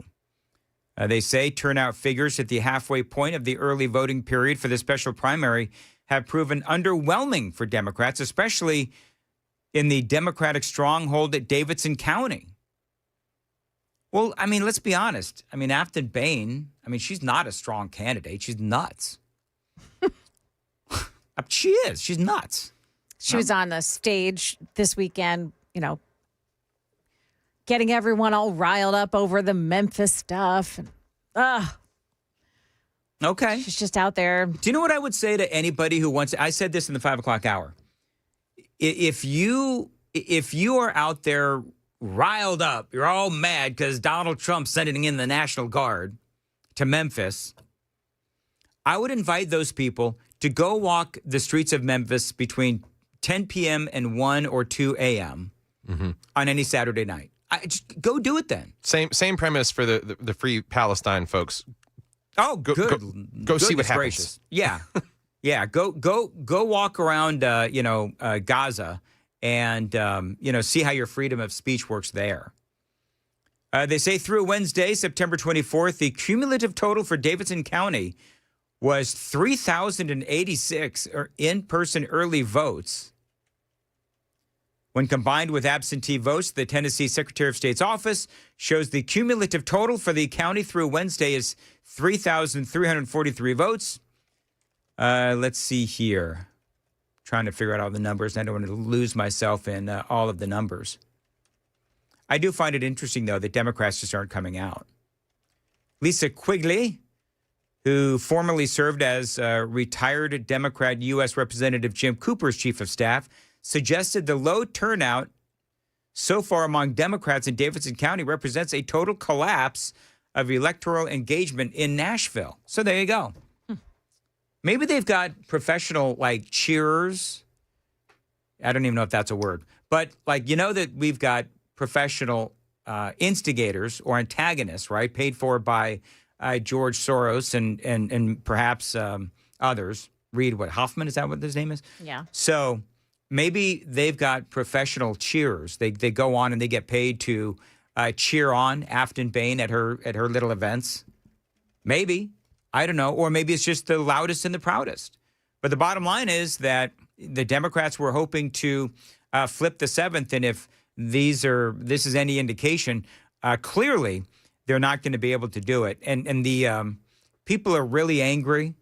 We talked about this earlier. Bad Bunny is going to be the halftime show. Massive Trump hater, anti-ICE activist. He called ICE SOBs. And the thing that I don't understand, though, is it Roger Goodell? Is he still the guy? Yeah, he is. So who thought it was a good idea? Who went to Roger Goodell to say, hey, let's have a guy do the halftime show for the Super Bowl who actually has no songs in English? All of his songs are in Spanish. Not even one. And the fact that he's anti-ICE is beyond laughable because he's Puerto Rican. Right. It's a whole lot easier to come from Puerto Rico to the U.S. than it would be from Mexico or any other, nation because they're a territory. Well, and here's the thing. Clearly, the guy is just, he's a leftist, and he is anti-Donald Trump, and we got a whole bunch of leftists all over the country that were born here. And he clearly, I don't know what he considers himself, but clearly he's anti-Donald Trump. And, but on the surface of it, you have an artist who, forget about all the politics involved, he doesn't do any songs in English. Yeah. Like, you have a mostly, I could understand maybe if it was like the soccer Super Bowl or whatever they do in soccer, but football is an American sport. And you've got a dude that doesn't do any songs in English and is a Donald Trump hater. They just, again, the NFL just can't help themselves. You know who the people really wanted to perform this year? I'm not even making this up. Taylor Swift? Nope. No? Metallica. See, that would have been smart. I would have watched that. They would have rocked it. Because and when you think about halftime performances, it's supposed to get you out of your seat if you're at the game. You're supposed to crank it up if you're watching at home. Yeah. It's supposed to add to that. And I get that his music's got good beats to it, but I want to know what's being said in the song. Is that so awful? He's also, I mean, it's football. By the way, there's a picture of him in a dress. Yeah, that's Have you what seen I was that, just Joan? going to say. It's football, and this is a guy that dresses up in dresses and puts on nails and, like studs on his face. Like, it's weird. It's weird. The NFL is just, you know what? Here's the deal.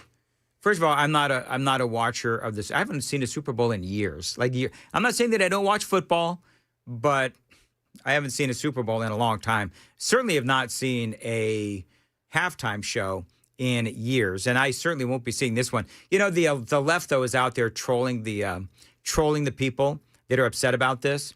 They're like, "Oh, y'all always complain about who the halftime show is, but then you just watch the game anyway." And I think that's going to be true here. I don't know if there's anybody who is an NFL fan who will not watch the Super Bowl because Bad Bunny is going to be the halftime show. Yeah. We just won't watch the halftime show. That'll be a cigar break for me. I'll be stepping outside to have it. And to that point, I would argue the last good halftime show, not saying great, last good one was The Weeknd. I'm all for, throwing hip hop into halftime shows. Sure. He did there was a whole lot of people that came out, big coordinated dance number, outfit changes, the whole nine. That's what you want. When was The Weeknd? Like 2021. I'm a big Weeknd fan, believe it or not. Really? Amy, dude sounds there's nobody cares about this, but dude sounds exactly like Michael Jackson. It is uncanny. He can sound like Michael Jackson. Yeah. He doesn't always sound like him. He's got a lot of versatility in his singing. So yeah, but I think Metallica, here's the thing. Here's what I would say, and I'm not going to belabor the point more than I already have. But don't you want an artist that is going to be, and I'm not calling Metallica generic, but don't you want somebody who is mainstream enough that everybody can agree that that's a great pick? Yeah. Bad Bunny is not a great pick. Dude wears a dress. He's got prettier nails than Joan does. I mean, come on. And Probably spends more on them. Probably spends more on them. And he definitely spends more on his line of clothes than I do. Yes. And they're prettier than my clothes. It's just weird. Yeah, but Joan. Yeah. He's not prettier than you are. Gosh, Sam, back me up on this. I know the super texters are going to be like, oh, Joan's number one. She's so pretty. Dan, you're such a small, short, fat, bald troll. I know. I see it every single time. Hey, whatever. It's 7:55. Joan, what's coming up in the news? Yeah, coming up here, Dan. You really set me off here. We'll tell you about the Nashville neighborhood that is fed up with crime and why they are. Also, we'll talk more about the guy that they just hired at the NFL to entertain you during the Super Bowl halftime. That's coming up here at 8 o'clock on Super Talk 99.7 WTN.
Good morning. Now, 8 o'clock, and I'm Joan Jones with your top stories. Michigan police and the FBI investigating that multi-pronged attack on worshipers during Sunday morning services. What was a Mormon church, now a pile of charred rubble in Grand Blanc, Michigan. We heard a big bang and the doors flew. A congregant who survived the ramming of the church by a man driving a four-door pickup truck with 2 American flags in the truck bed. The attacker, an Iraq war vet, sprayed bullets, then set the place on fire. It's devastating to know that I lost friends, and it's just to see somebody would do this to my church. Worshippers shielded children from the gunfire and helped each other get out. The shooter was killed in a gun battle with police. Wayne Cabot, ABC News. In North Carolina, a 40-year-old Marine veteran in a boat pulled up to a waterfront bar and opened fire, killing 3 people. This happened Saturday night. In that case, the suspect was captured, police calling the attack highly premeditated. Another shooting, too, this one at a casino near the Texas-Mexico border early Sunday. That suspect was caught nearly 200 miles away. Witnesses at the Kickapoo Lucky Eagle Casino saw the gunman speed away in a black Nissan Frontier pickup truck. State troopers were able to track and arrest 34-year-old Carrie-Ann Jones using a license plate recognition system. The dead are identified as a retired customs agent and a woman who lived near the casino. 5 other people were hurt. That's ABC's Jim Ryan. Residents living in the Salemtown neighborhood say they're fed up with crime that stems from the nearby Nashville Rescue Mission Women and Children's Shelter. They say nothing has changed since a town hall last month. Even as WSMV4's Brendan Tierney tells us, the mission is trying. Cut down on the amount of incidents in the area. Doug Pfeffer manages the rescue mission's guest services and says since the meeting, they've started a log of any incidents in the area, added a golf cart to patrol their campus, and taken fewer mental health referrals. A couple of key security measures that we think are making a big difference. But he says the mission is not responsible for anything that happens off their property. Salemtown's Neighborhood Association is considering a $100,000 plan for security patrols around their neighborhood. And the NFL, of course, being accused of that bad move with Bad Bunny. That's him, the Trump-hating anti-ICE activist that doesn't have a single song in English. And he's just been hired to be the Super Bowl halftime entertainment. Bad Bunny enjoys wearing dresses and pushing gender barriers, even canceled his entire U.S. tour because he didn't want ICE agents outside his concert venues. I put a picture of him up on my X feed. It's Joan Jones, WTN, if you want to check out. Is it the one of him in the white dress? The pretty dress, yeah. Pretty that he's white wearing. dress? With the beard and everything, yeah. Oh, good. Market numbers now brought to you by Beacon Capital Management, online at beaconcm.com. We've got a nice start headed here for the for Wall Street. Dow futures now up 203, NASDAQ futures gaining 179, S&P futures, they're up 37 points. That's the latest news. Traffic and weather next. I'm Joan Jones, WTN News. Thank you, Joan. 803 Nashville's Morning News. I've been telling you for years about United Structural Systems. They're experts in waterproofing, concrete leveling, and foundation repair. Now, this is a great company. They've helped me several times with my home. That is why I proudly endorse United Structural Systems. Now, I am one of 30,000 satisfied customers. Listen to this recent review from a guy on Google. He says that USS was highly professional. The crew was phenomenal from start to finish. They treated his home as if they were working on their own, and he does indeed give United Structural Systems 5 stars all the way. Now, they're not going to charge you for any unnecessary repairs, and you're not going to pay a dime until the work is done and you're a satisfied customer. Now, they can help you with basement and crawl space waterproofing, basement wall stabilization, foundation repair as well. We guarantee our best. Call USS 615-488-7855, 615-488-7855, USSTN.com.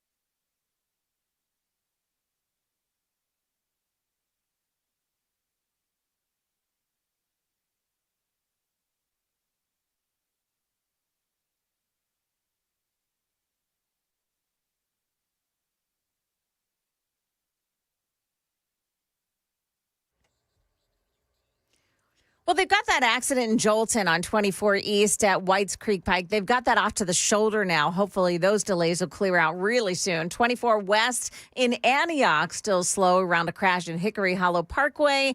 That one is also on the right shoulder, but that's causing some delays this morning as well. Green Hills, Hillsborough Pike at Lombardy Avenue. That's the scene of a crash as well. 65 North, yes, it is very slow this morning. Franklin up to the Nashville area. Traffic every 10 minutes every morning on Super Talk 99.7 WTN.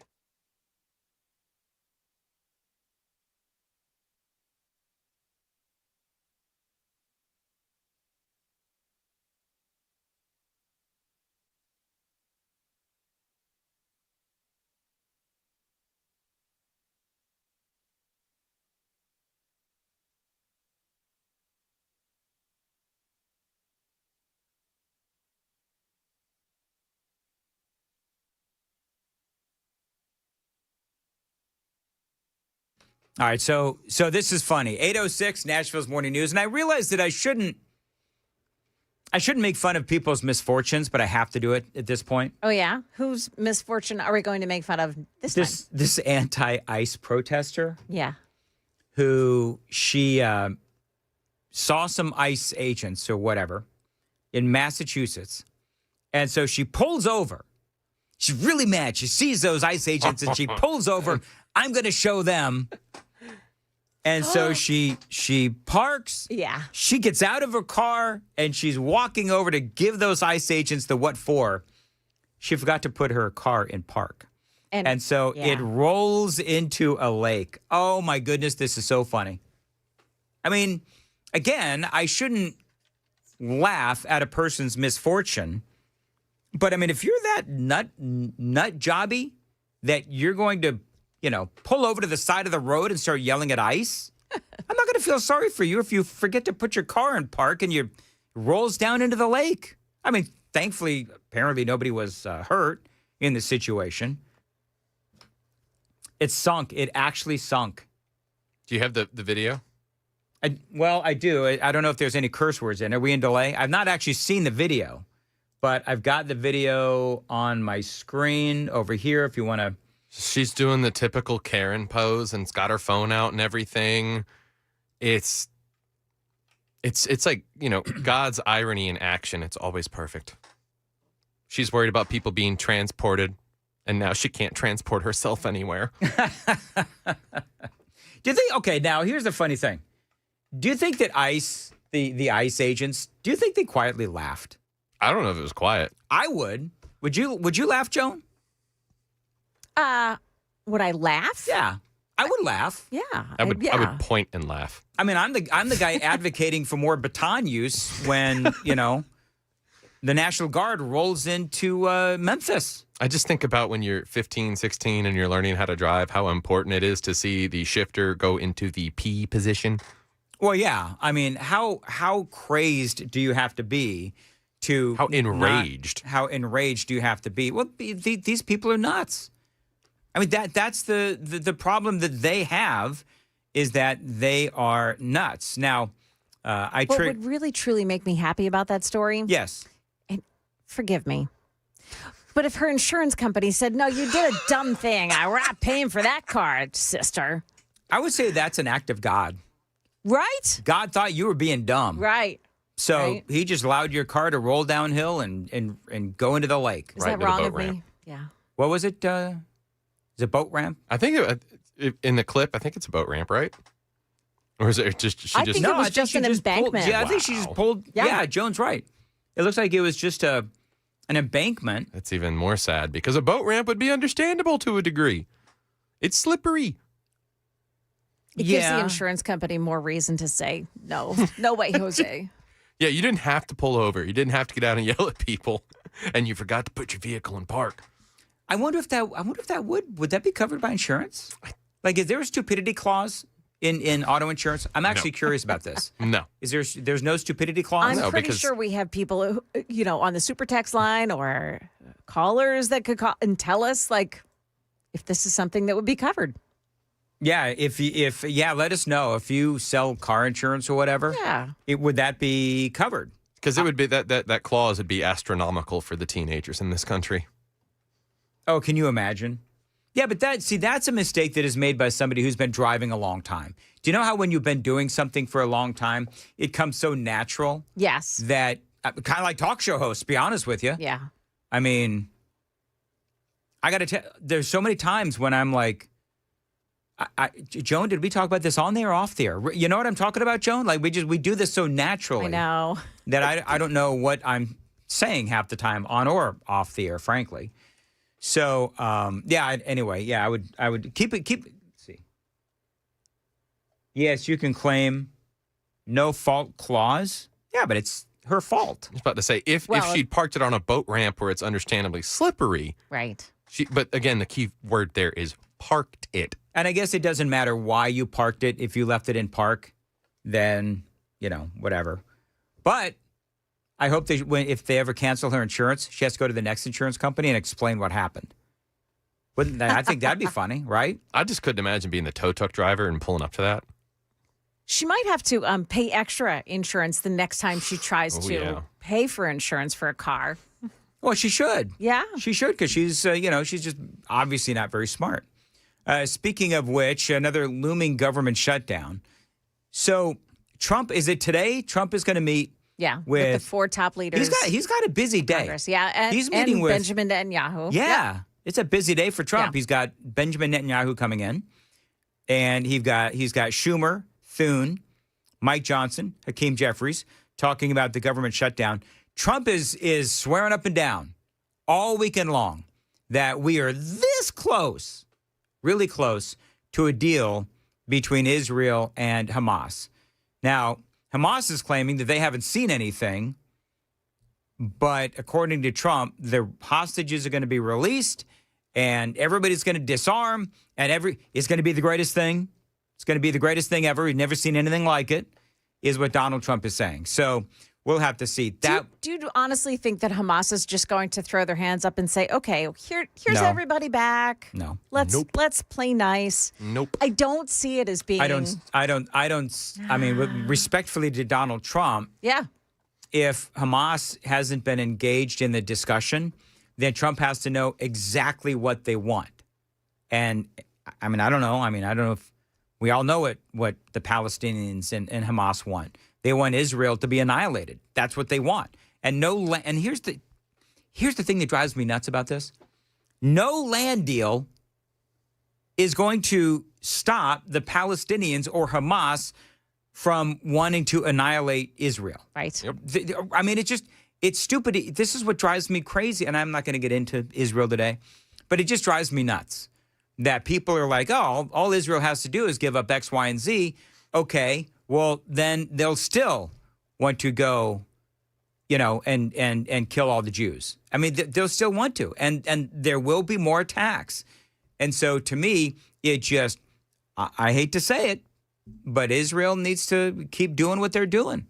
And I realize but there's a genocide. Okay, well then tell that to Hamas, because Hamas are the ones that are using children and innocents as human shields. And they're the ones that are building their tunnels and stowing their weapons in or underneath the schools and the hospitals, etc. It's not just, I saw a clip the other day, shared it to my story on Instagram, where the children were ripping up the warning pamphlets about where certain areas were going to be carpet bombed. Sorry, kids. I don't know what else and to it wasn't tell you. like out of being like, oh, I don't know what this is, I'm going to tear it up. It was out of they were laughing. They thought it was funny. People don't understand that with that end of the religious spectrum, they start early on telling these kids that it's honorable to die for holy jihad. Oh, yeah. They when in whatever the earliest part of school is, they teach you that the only good Israeli is a dead Israeli. Mm-hmm. Right. So I don't know what else, yet Macron and all of these. They grow these. up wanting to be the jihadis that strap a bomb to themselves. Their mothers glorify that as my son is going to strap a bomb to his body. What kind of a life is that? Well, Joan, there's all those virgins waiting for him. It just, a comedian made this joke one time, and I'd like to just rehash it. They never clarify the gender of the virgins. All right, 8:15, time to check the roads on WTN.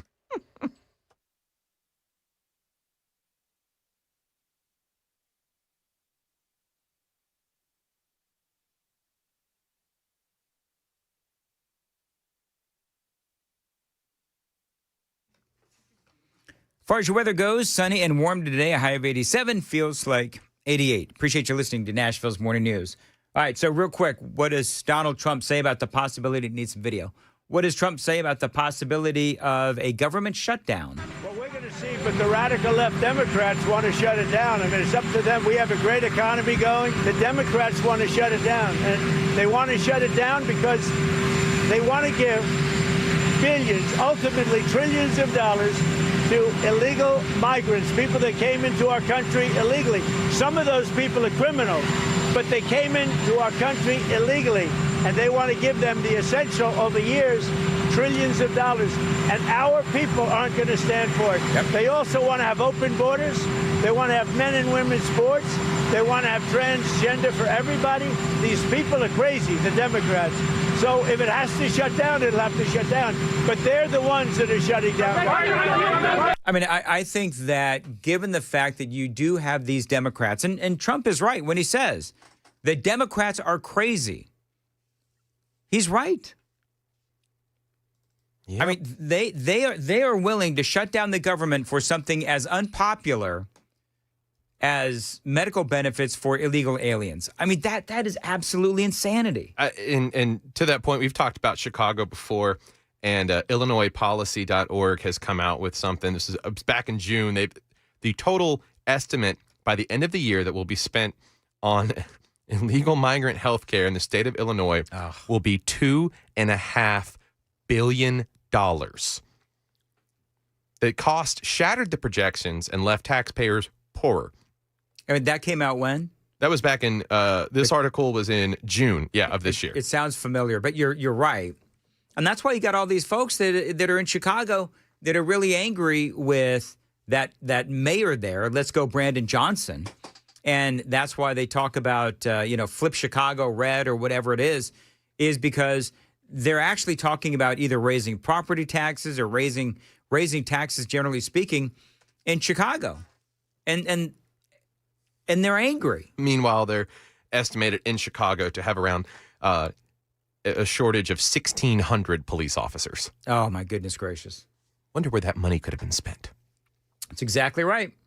J.D. Vance was talking about this, too. Well, look, we don't want to shut down the government, Martha, but it's really up to the Democrats. Under our system, you need 60 Senate Democrats to vote for the clean continuing resolution that the president and House Republicans have put forward. I think it's preposterous, Martha, and I think the American people really should pay attention to the fact that Democrats are threatening to shut down the entire government because they want to give hundreds of billions of dollars of health care benefits to illegal aliens. I've never seen anything like it. I've never seen a political party actually advertising the fact that they want to shut down every essential function of government, and they want to use that as leverage so that they get more money for illegal alien health care benefits. It's such a stark contrast between Republicans who are trying to put the interests of the American people first and Democrats who I think would want to take money from the American people to give benefits to illegal aliens. We don't want to shut down the government, but if Democrats refuse to just pass this clean continuing resolution, that's exactly what's going to happen, and I think the Democrats are going to bear the responsibility for it.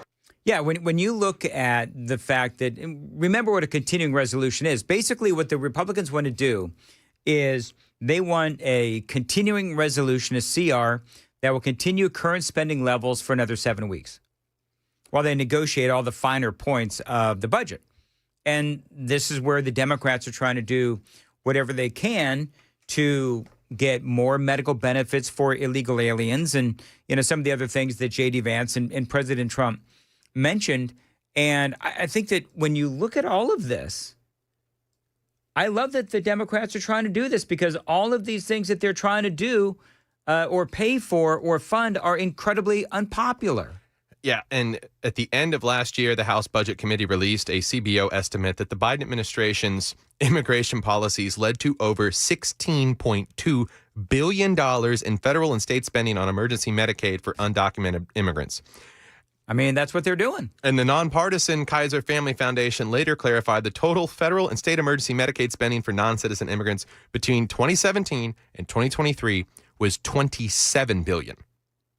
Majority of that coming during Biden. Congratulations, Democrats.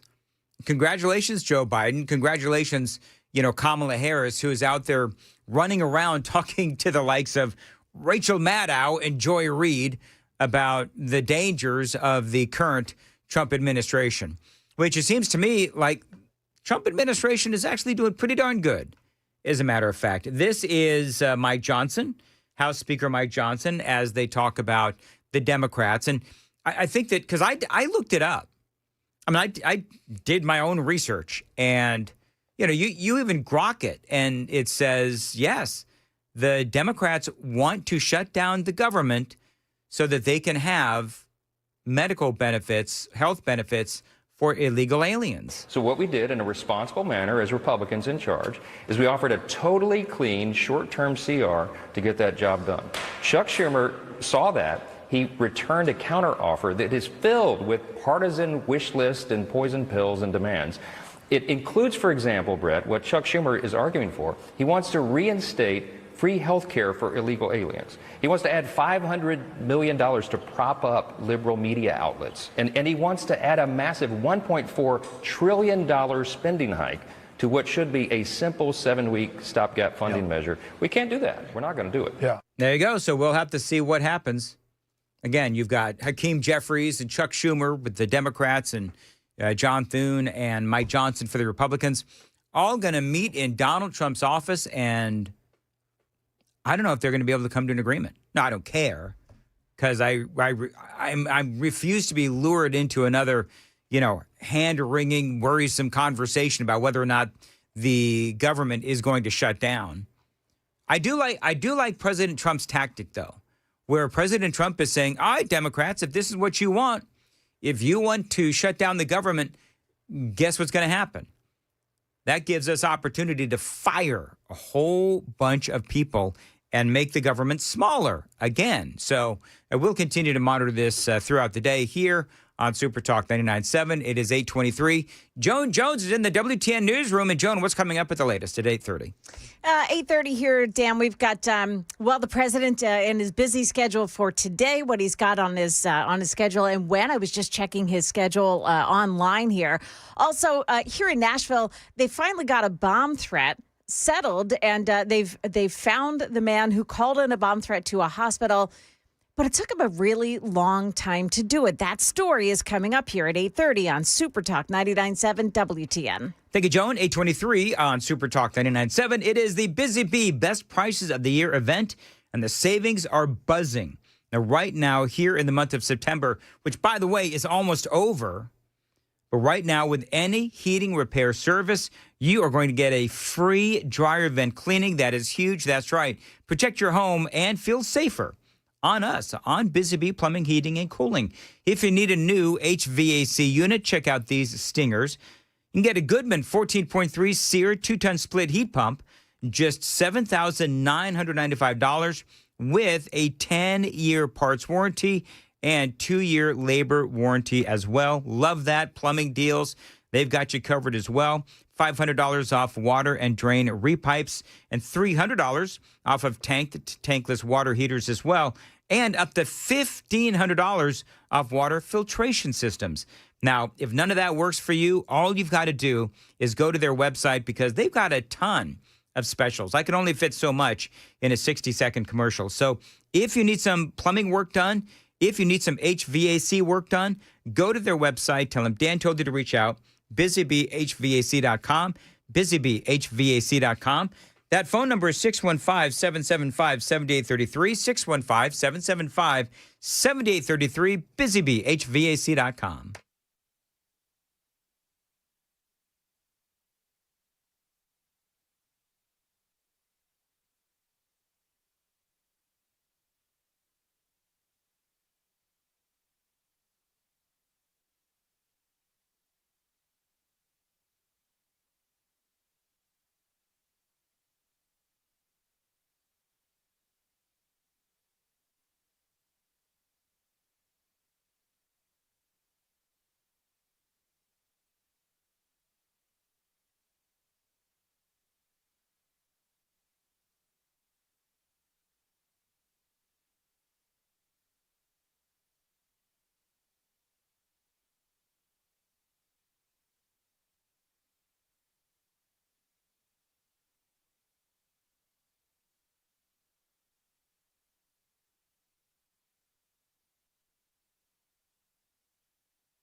Dan Mandis here from Mark Spain Real Estate. By the way, I don't know if you saw this. Stephen A. Smith was on Good Morning America talking sports. I wonder if they asked him about Kamala Harris. You think they asked Stephen A. Smith? No, he's not a fan. But what I'm saying is Stephen A. Smith, not a fan of Kamala Harris. I'd be interested to see if they actually let him launch on Kamala Harris. 827, Dan Mandis here for Mark Spain Real Estate. Skip the hassles of a traditional home sale and sell your home quickly with the guaranteed offer from Mark Spain Real Estate. No showings, no open houses, and no stress. You know, I always recommend Mark Spain Real Estate to my friends here in Nashville because I can trust they are going to sell your homes hassle-free with a strong all-cash offer. Matter of fact, with Mark Spain Real Estate, do you know that they are the #1 most reviewed real estate company in America? They've got over 13,000 five-star reviews.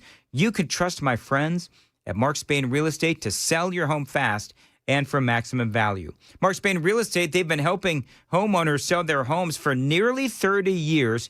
And yes, they've been serving over 72,000. That's right, 72,000 satisfied clients over the years. This is a great real estate company. You got to check them out. If you want to get out of your home fast, call my friends at Mark Spain Real Estate and their no-hassle guaranteed offer. Call them at 855-299-SOLD. Tell them Dan told you to reach out. 855-299-SOLD, or go to markspain.com to get a guaranteed offer on your home today and start packing.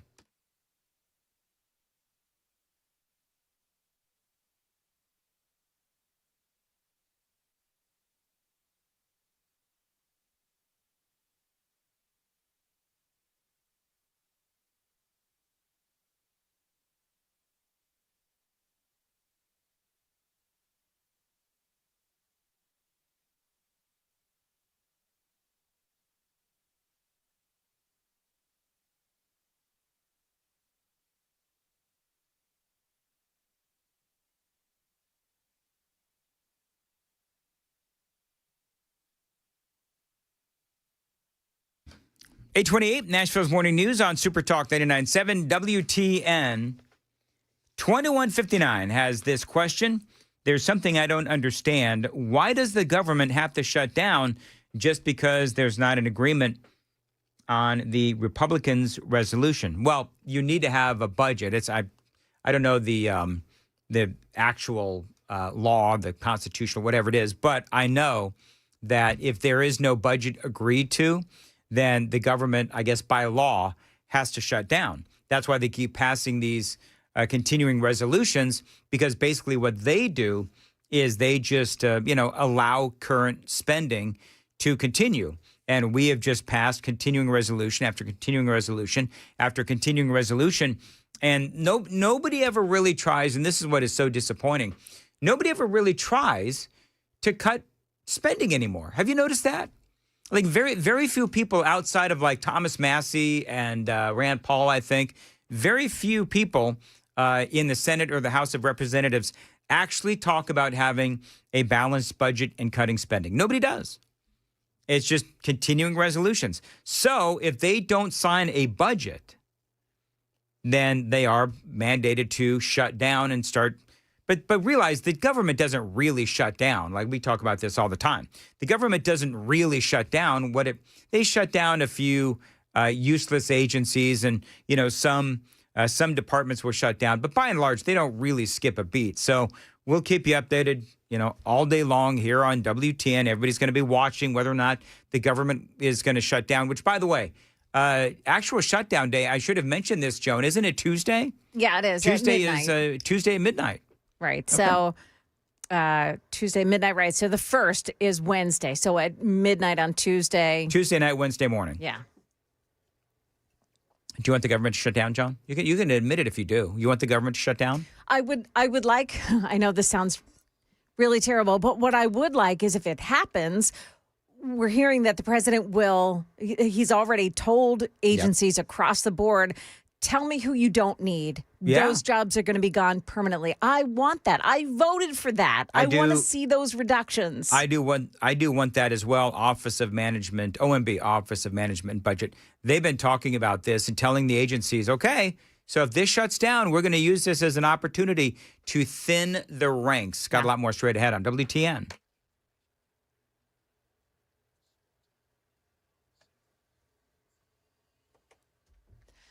Good morning. Now 8:31. I'm Joan Jones with your top stories. President Trump has a pretty busy schedule ahead today. First up is a meeting with Israeli Prime Minister Benjamin Netanyahu. They'll discuss a possible ceasefire in Gaza. Now, Trump is saying that Netanyahu is on board with those plans to end Israel's war with Hamas. Release of all hostages, Israel's withdrawal from the Gaza Strip, the disarming of Hamas, no annexation of any part of Gaza by Israel, and a future credible path for Palestinian statehood after the Palestinian Authority undergoes significant reforms. The deal also calls for the involvement of the Palestinian Authority in the new Gaza government, but Netanyahu has said that is a red line.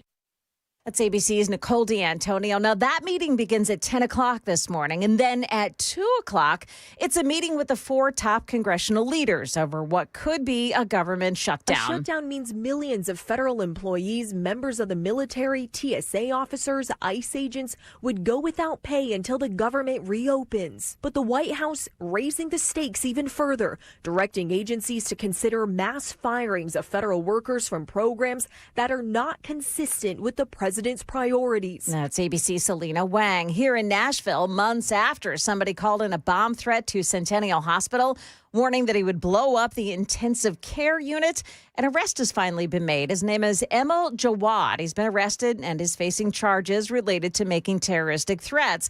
Metro Nashville police are saying that the call was traced back to Jawad's phone at the time of the call, which was in May. But they aren't saying why it took months to make that arrest. Market Numbers brought to you by Beacon Capital Management, online at beaconcm.com. Well, we are moments after the opening bell, and the Dow Jones Industrials are currently trading up 92 points. NASDAQ gaining 148. The S&P 500 index is plus 27. That's the latest news. Traffic and weather next. I'm Joan Jones, WTN News.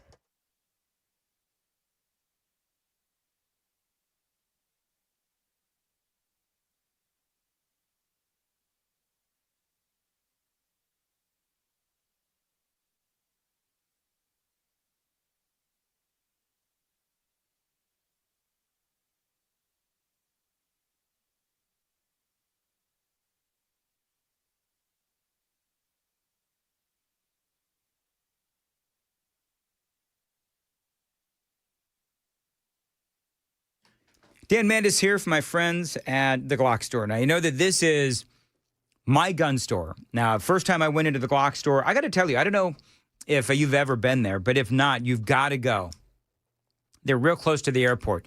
You walk into the Glock store, man, there are guns everywhere. It is huge. So whether you need to buy your first gun, your second gun, your 10th gun, whatever, the Glock store is the place you've got to go. It is where I go for all my gun and gun repair needs as well, if you need ammunition or training. The Glock store is your place to go. Now, if you want to check them out, you can. I personally recommend the training. This is the place that I went to train. I never had professional training before. Hey, Chris, you went to the Glock store. You go to the Glock store. Love the Glock store. Have you ever done training before? Well, like professional training? In a lane range, but it's completely different when you get inside the private shooting rooms of the Glock store. Oh, yeah. I mean, they got you shooting in the dark. You got your lasers. And the other day, I was shooting at Ghost, which was actually kind of cool. Okay. That was a lot of fun. So check it out. Glockstore.com, shoot270.com. As always, tell them Dan, Chris, and Matt said hello.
Okay, they are still working the scene at 24 eastbound at Whites Creek Pike, exit 35, where there's a crash and stop-and-go traffic stacking up behind that from New Hope Road.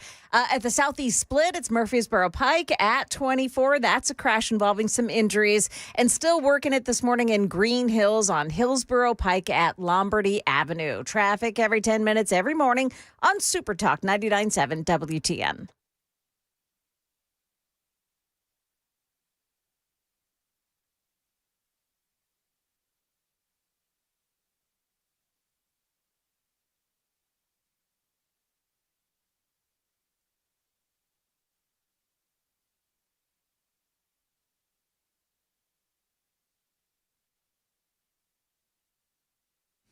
.838 Nashville's Morning News on Super Talk 99.7 WTN. Chris, look at the TV right now. How does Lionel Richie look the same as he did in 1982? I'll tell you in well, how many words is that? Oh, 3 words. Black don't crack. Oh, my gosh. That's what they say. Is that what they say? It's true. It's true. Black don't crack. Why did you want me to do that, Dan? I didn't know you were going to say that. Well, is that true? Yeah, that's what they say. Okay. The melanin keeps things looking nice. Hey, Chris, I don't know if you know my car got broken into here at the radio station. Did you hear this? No. Car got broken into, yeah. So what's really horrifying, though, is that I had a couple of Kamala Harris books in the front seat. And what's horrifying is they left those and left 4 more in my car. Oh. That's what they did. They can't keep getting away with it. That's exactly right.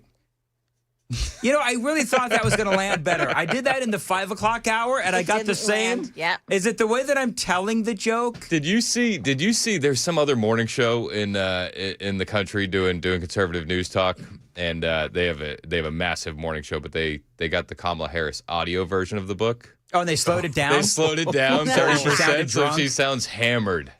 Which is odd. I heard that, and it sounded just like Kamala. It sounded just like her. It was so good. Hey, I got out of the doghouse this weekend.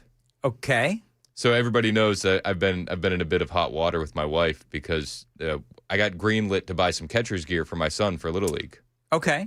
And in the ballpark I was like, I don't know how much this stuff costs. She's like, well, if you got to spend like $200, that's fine. And I was like, okay, cool.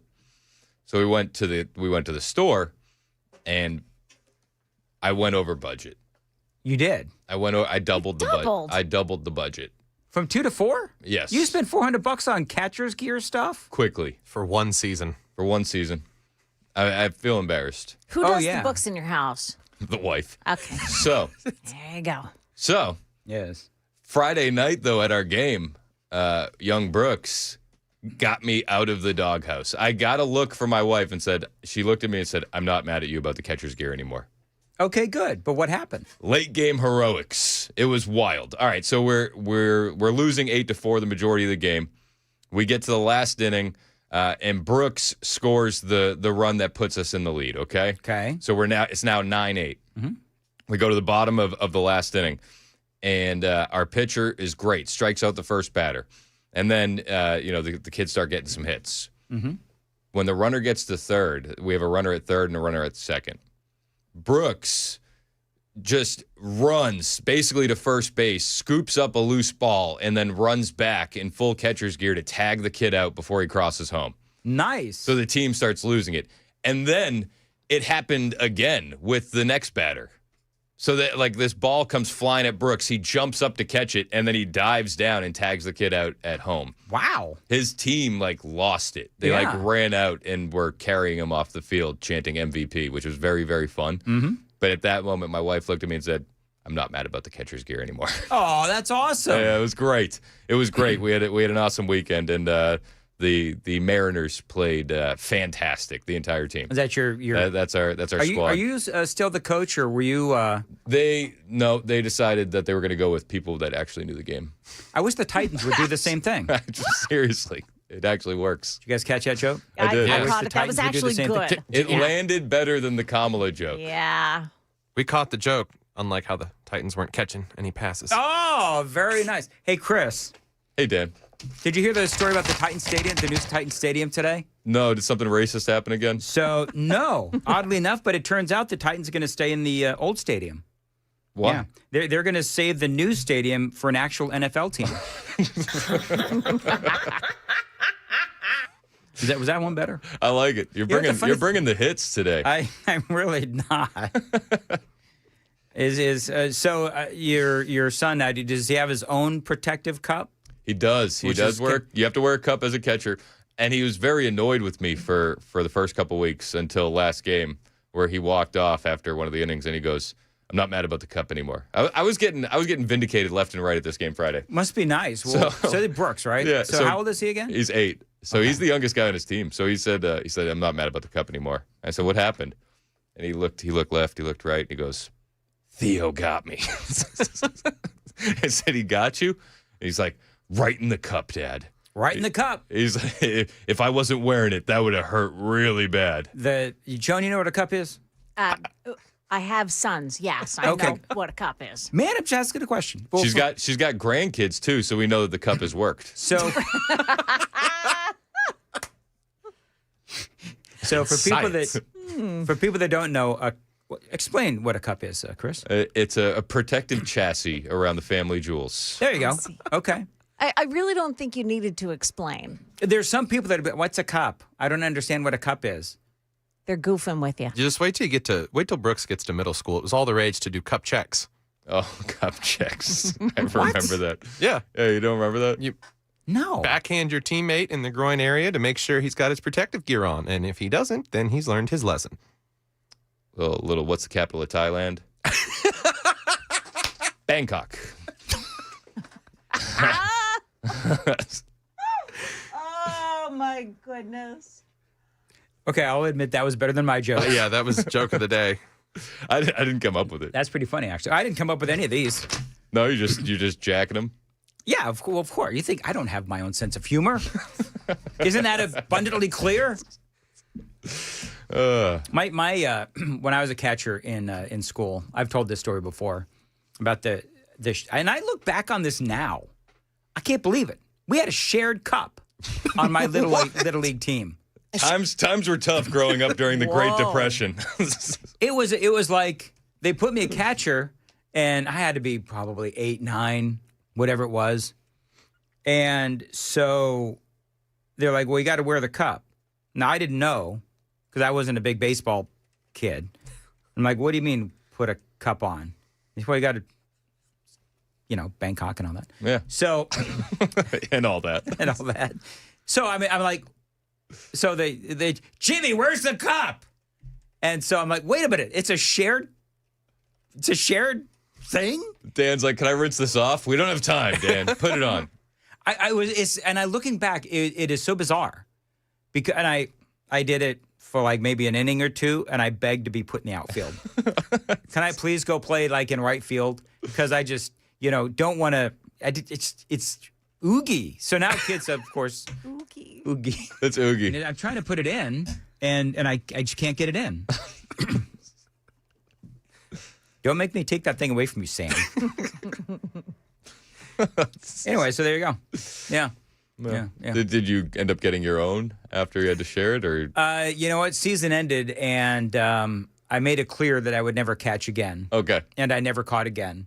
So yeah, my dad was like, "Well, son, if you want me to get you your own cup," and we drive home. My mom, of course, has no idea what a cup is. Right? None? No, she had no idea. So my dad did because he was a ball player, and so my dad had explained to my mom what a cup is, and my mom was like, "And you had to share it?" I mean, my mom shared. She's just as horrified as you are. Yes. Yeah. Well, what would you do if there was, "Hey, Jimmy, can I borrow your cup?" Yep. I mean, what would you do? Would you, okay, if some kid, "Hey, I left my cup at home. Can I borrow, yours?" What would you say? "Can I borrow Brooks's cup?" I'd probably say no. Would you? Yeah. I would too. Yeah. I'd be like, you can wear it on the outside of your pants. It's awkward. It's awkward. Would you let somebody, gentlemen, would you let somebody borrow your bathing suit? Yeah. Yeah. Yeah? Okay. Because that can be washed. Yeah. Joan? What do you... say? You ever watch the Seinfeld episode where they talked about that? and Kramer said, or who was it? Yeah, I think Kramer, I don't want your jewels down there. Yeah. Or your boys or whatever it was.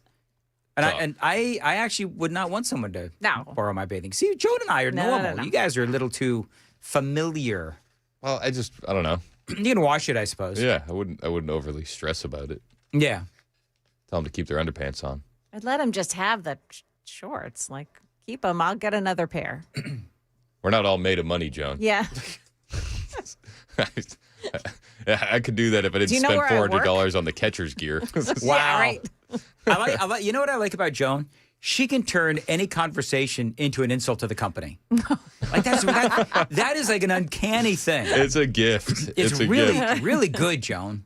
So, yeah, well done. All right, so what do you got coming up? All right, so today on the show, we got Mary Cutter back in studio, America's favorite country artist. She's got the song Devil Wore a Lab Coat that has just been blowing up online. She's got a ton of new songs coming out, and she's on tour. So she's going to come in at 9:30, and she's going to give away a pair of tickets to her show in Nashville. So we're very excited to have Mary back on. Is she been in before? Yes. Is that blonde girl that was here that one time? No, she is a brunette. Okay. It may have been I didn't really notice. Oh. You know what I remember about her? She smelled really good. Yes. Like the studio smelled really good when there was a girl in here. Yes. It doesn't smell like the Monster Energy drinks left behind by Chad. You ever go dumpster diving and see do you see who's drinking all the Monster drinks in here? Chad comes in with he's got a 6-pack of Monster before the show. That is insanity. Yeah, I can't do it. There's a pancake in my trash can. It's a pancake? There's a literal pancake. In your trash can in there? Yeah. Oh. Well, at least it's not on the board like last week. There's nothing worse than coming in, man, on a Monday and you, like the entire studio. Well, it's actually not only on Mondays. It's like all the time where there's all kinds of stuff. A couple times a week. Leftover food bits.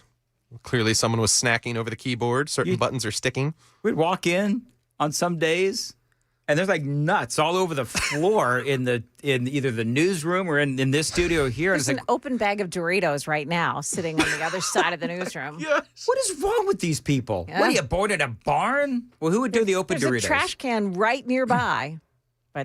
Well, and you know what happens? We get mice. They were also the worst kind of Doritos. I don't know if you saw them. They're spicy chili Doritos. Can I tell you, there's actually no good kind of Dorito. There's no good kind. I could do one Dorito a year. Cool Ranch. Yep. Nope, gross. The Gross. Doritos Locos Taco is pretty good. Yes, I agree with that. Never eat Doritos if you're hoping for some intimacy with your spouse. Because they make let's be honest. Stinky breath. Yes. Yeah. There are certain things that you never eat before intimacy. Is that so? Beef jerky. Okay. Joan, back me up on this. Beef jerky. I like beef jerky. Beef jerky. Okay, go ahead. Or Teriyaki Doritos. on your breath or pepper jerky? Or garlic. You just don't do garlic. Ever don't do garlic. Well, that keeps the vampires out. But see, if you both have garlic, it's okay. No, it's Exactly. not okay. It cancels it out. Yeah. It is. It does not cancel it out. It's a double 100%. negative. Okay, 2 negatives do equal a positive in math. I got that. However, it doesn't work in Go on. bad breath from Doritos or garlic or whatever else. You landed the plane. What'd you say? You landed the plane. I did. I did. Well, that's just my opinion. Got a text here. Yeah. This is the oddest crisscross to date. Really? Really? The foreskins on Thursday wasn't enough for you. Right. We should do foreskin Fridays. Oh, we should do foreskin Fridays. Foreskin Fridays. We have fallen. 'Cause We you did know what? Forgiveness Friday and Foreskin Friday. If there's anybody who knows his foreskins, it's Chris Hand. I do. We actually, if you need a little bit more, you think this was odd, you got to check out the new episode of Mostly Peaceful with Dan and Chris. More oddness? Did you see how we edited that? So Mason always edits our conversations, and we'll put a clip in the beginning. Yes. And then so the clip you put in the beginning, it was yes. and you said, "Did you talk about foreskins today?" And I said, we touched on it, just the tip. That's actually very funny. Wrong. I know. It's odd that we didn't get a lot of reaction to our podcast this weekend with an intro like that. Honestly, it's being suppressed by big foreskin. It is 100% being suppressed by big foreskin. Dang that big foreskin! They need the skin for the makeups and the cosmetics. It puts the lotion on its skin. We got to go. This is terrible. 8:52 on Nashville's. You know what's so funny? Is that Joan gets really quiet when the conversation leads to foreskin. I know. Like if we ever need Joan to shut up already, just bring up foreskin. We just bring up foreskins. We'll do that in case the Eagles start getting good and they make a playoff run later in the year. Start getting good? We'll talk a lot more about foreskins. Here's that. Is it Kelsey, the one with Taylor Swift? What's his name? Yeah, Travis Swift. Travis Swift. You notice that he and Andy Reid are jawing back and forth. Yeah. So they do it a lot. Yeah, but Reed's giving it right back to him. I think Travis Swift. I think he's just a little. I think he's a little petulant. I do. I think he's a little petulant, and I think he needs to perhaps retire at this point. Because the longer that these guys hang on, kind of like this bit, the longer that it hangs on, the worse it gets. Got a partially snipped foreskin. Got a text here. Yeah. Women have foreskins also. Joan. Really? Come on, man. Would that be the hymen? Oh, my God. I learned it in biology class. We're asking you. Well, that's all I got. All right. Don't. Thanks for the text, 3870. Thanks for reading that, Chris. You're welcome. Yeah. It is. We learn stuff on this show. We sure do. We learn not to go those extra 2 minutes. More foreskin all the time. Because then we start talking about whatever Joan just said. All right, 8:54. Joan, what's coming up in the news at 9? Proof that artificial intelligence is absolutely killing jobs. That's coming up here at 9 o'clock on Super Talk 99.7 WTN. Thank you, Joan. I don't really mean that, by the way. 8:50. The thank you part? Yeah. Yeah. Yeah, I don't really mean that at all. 8:54 on WTN. The weather in Middle Tennessee can get crazy, which is why you need a backup home standby generator from my friends at the Generator Supercenter, the nation's #1 Generac generator dealer. Get a free quote and get peace of mind when you have one installed. The Generator Supercenter does feature expert installation. Yes, 24-hour monitoring as well. They're not going to leave you in the dark. And yes, financing is available. 615-879-1952. As always, tell them Dan Man just told you to reach out. 615-879-1952. Online anytime. GeneratorSuperCenterofNashville.com. GeneratorSuperCenterofNashville.com.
What music is that? Was that like the X-Men theme from the 90s?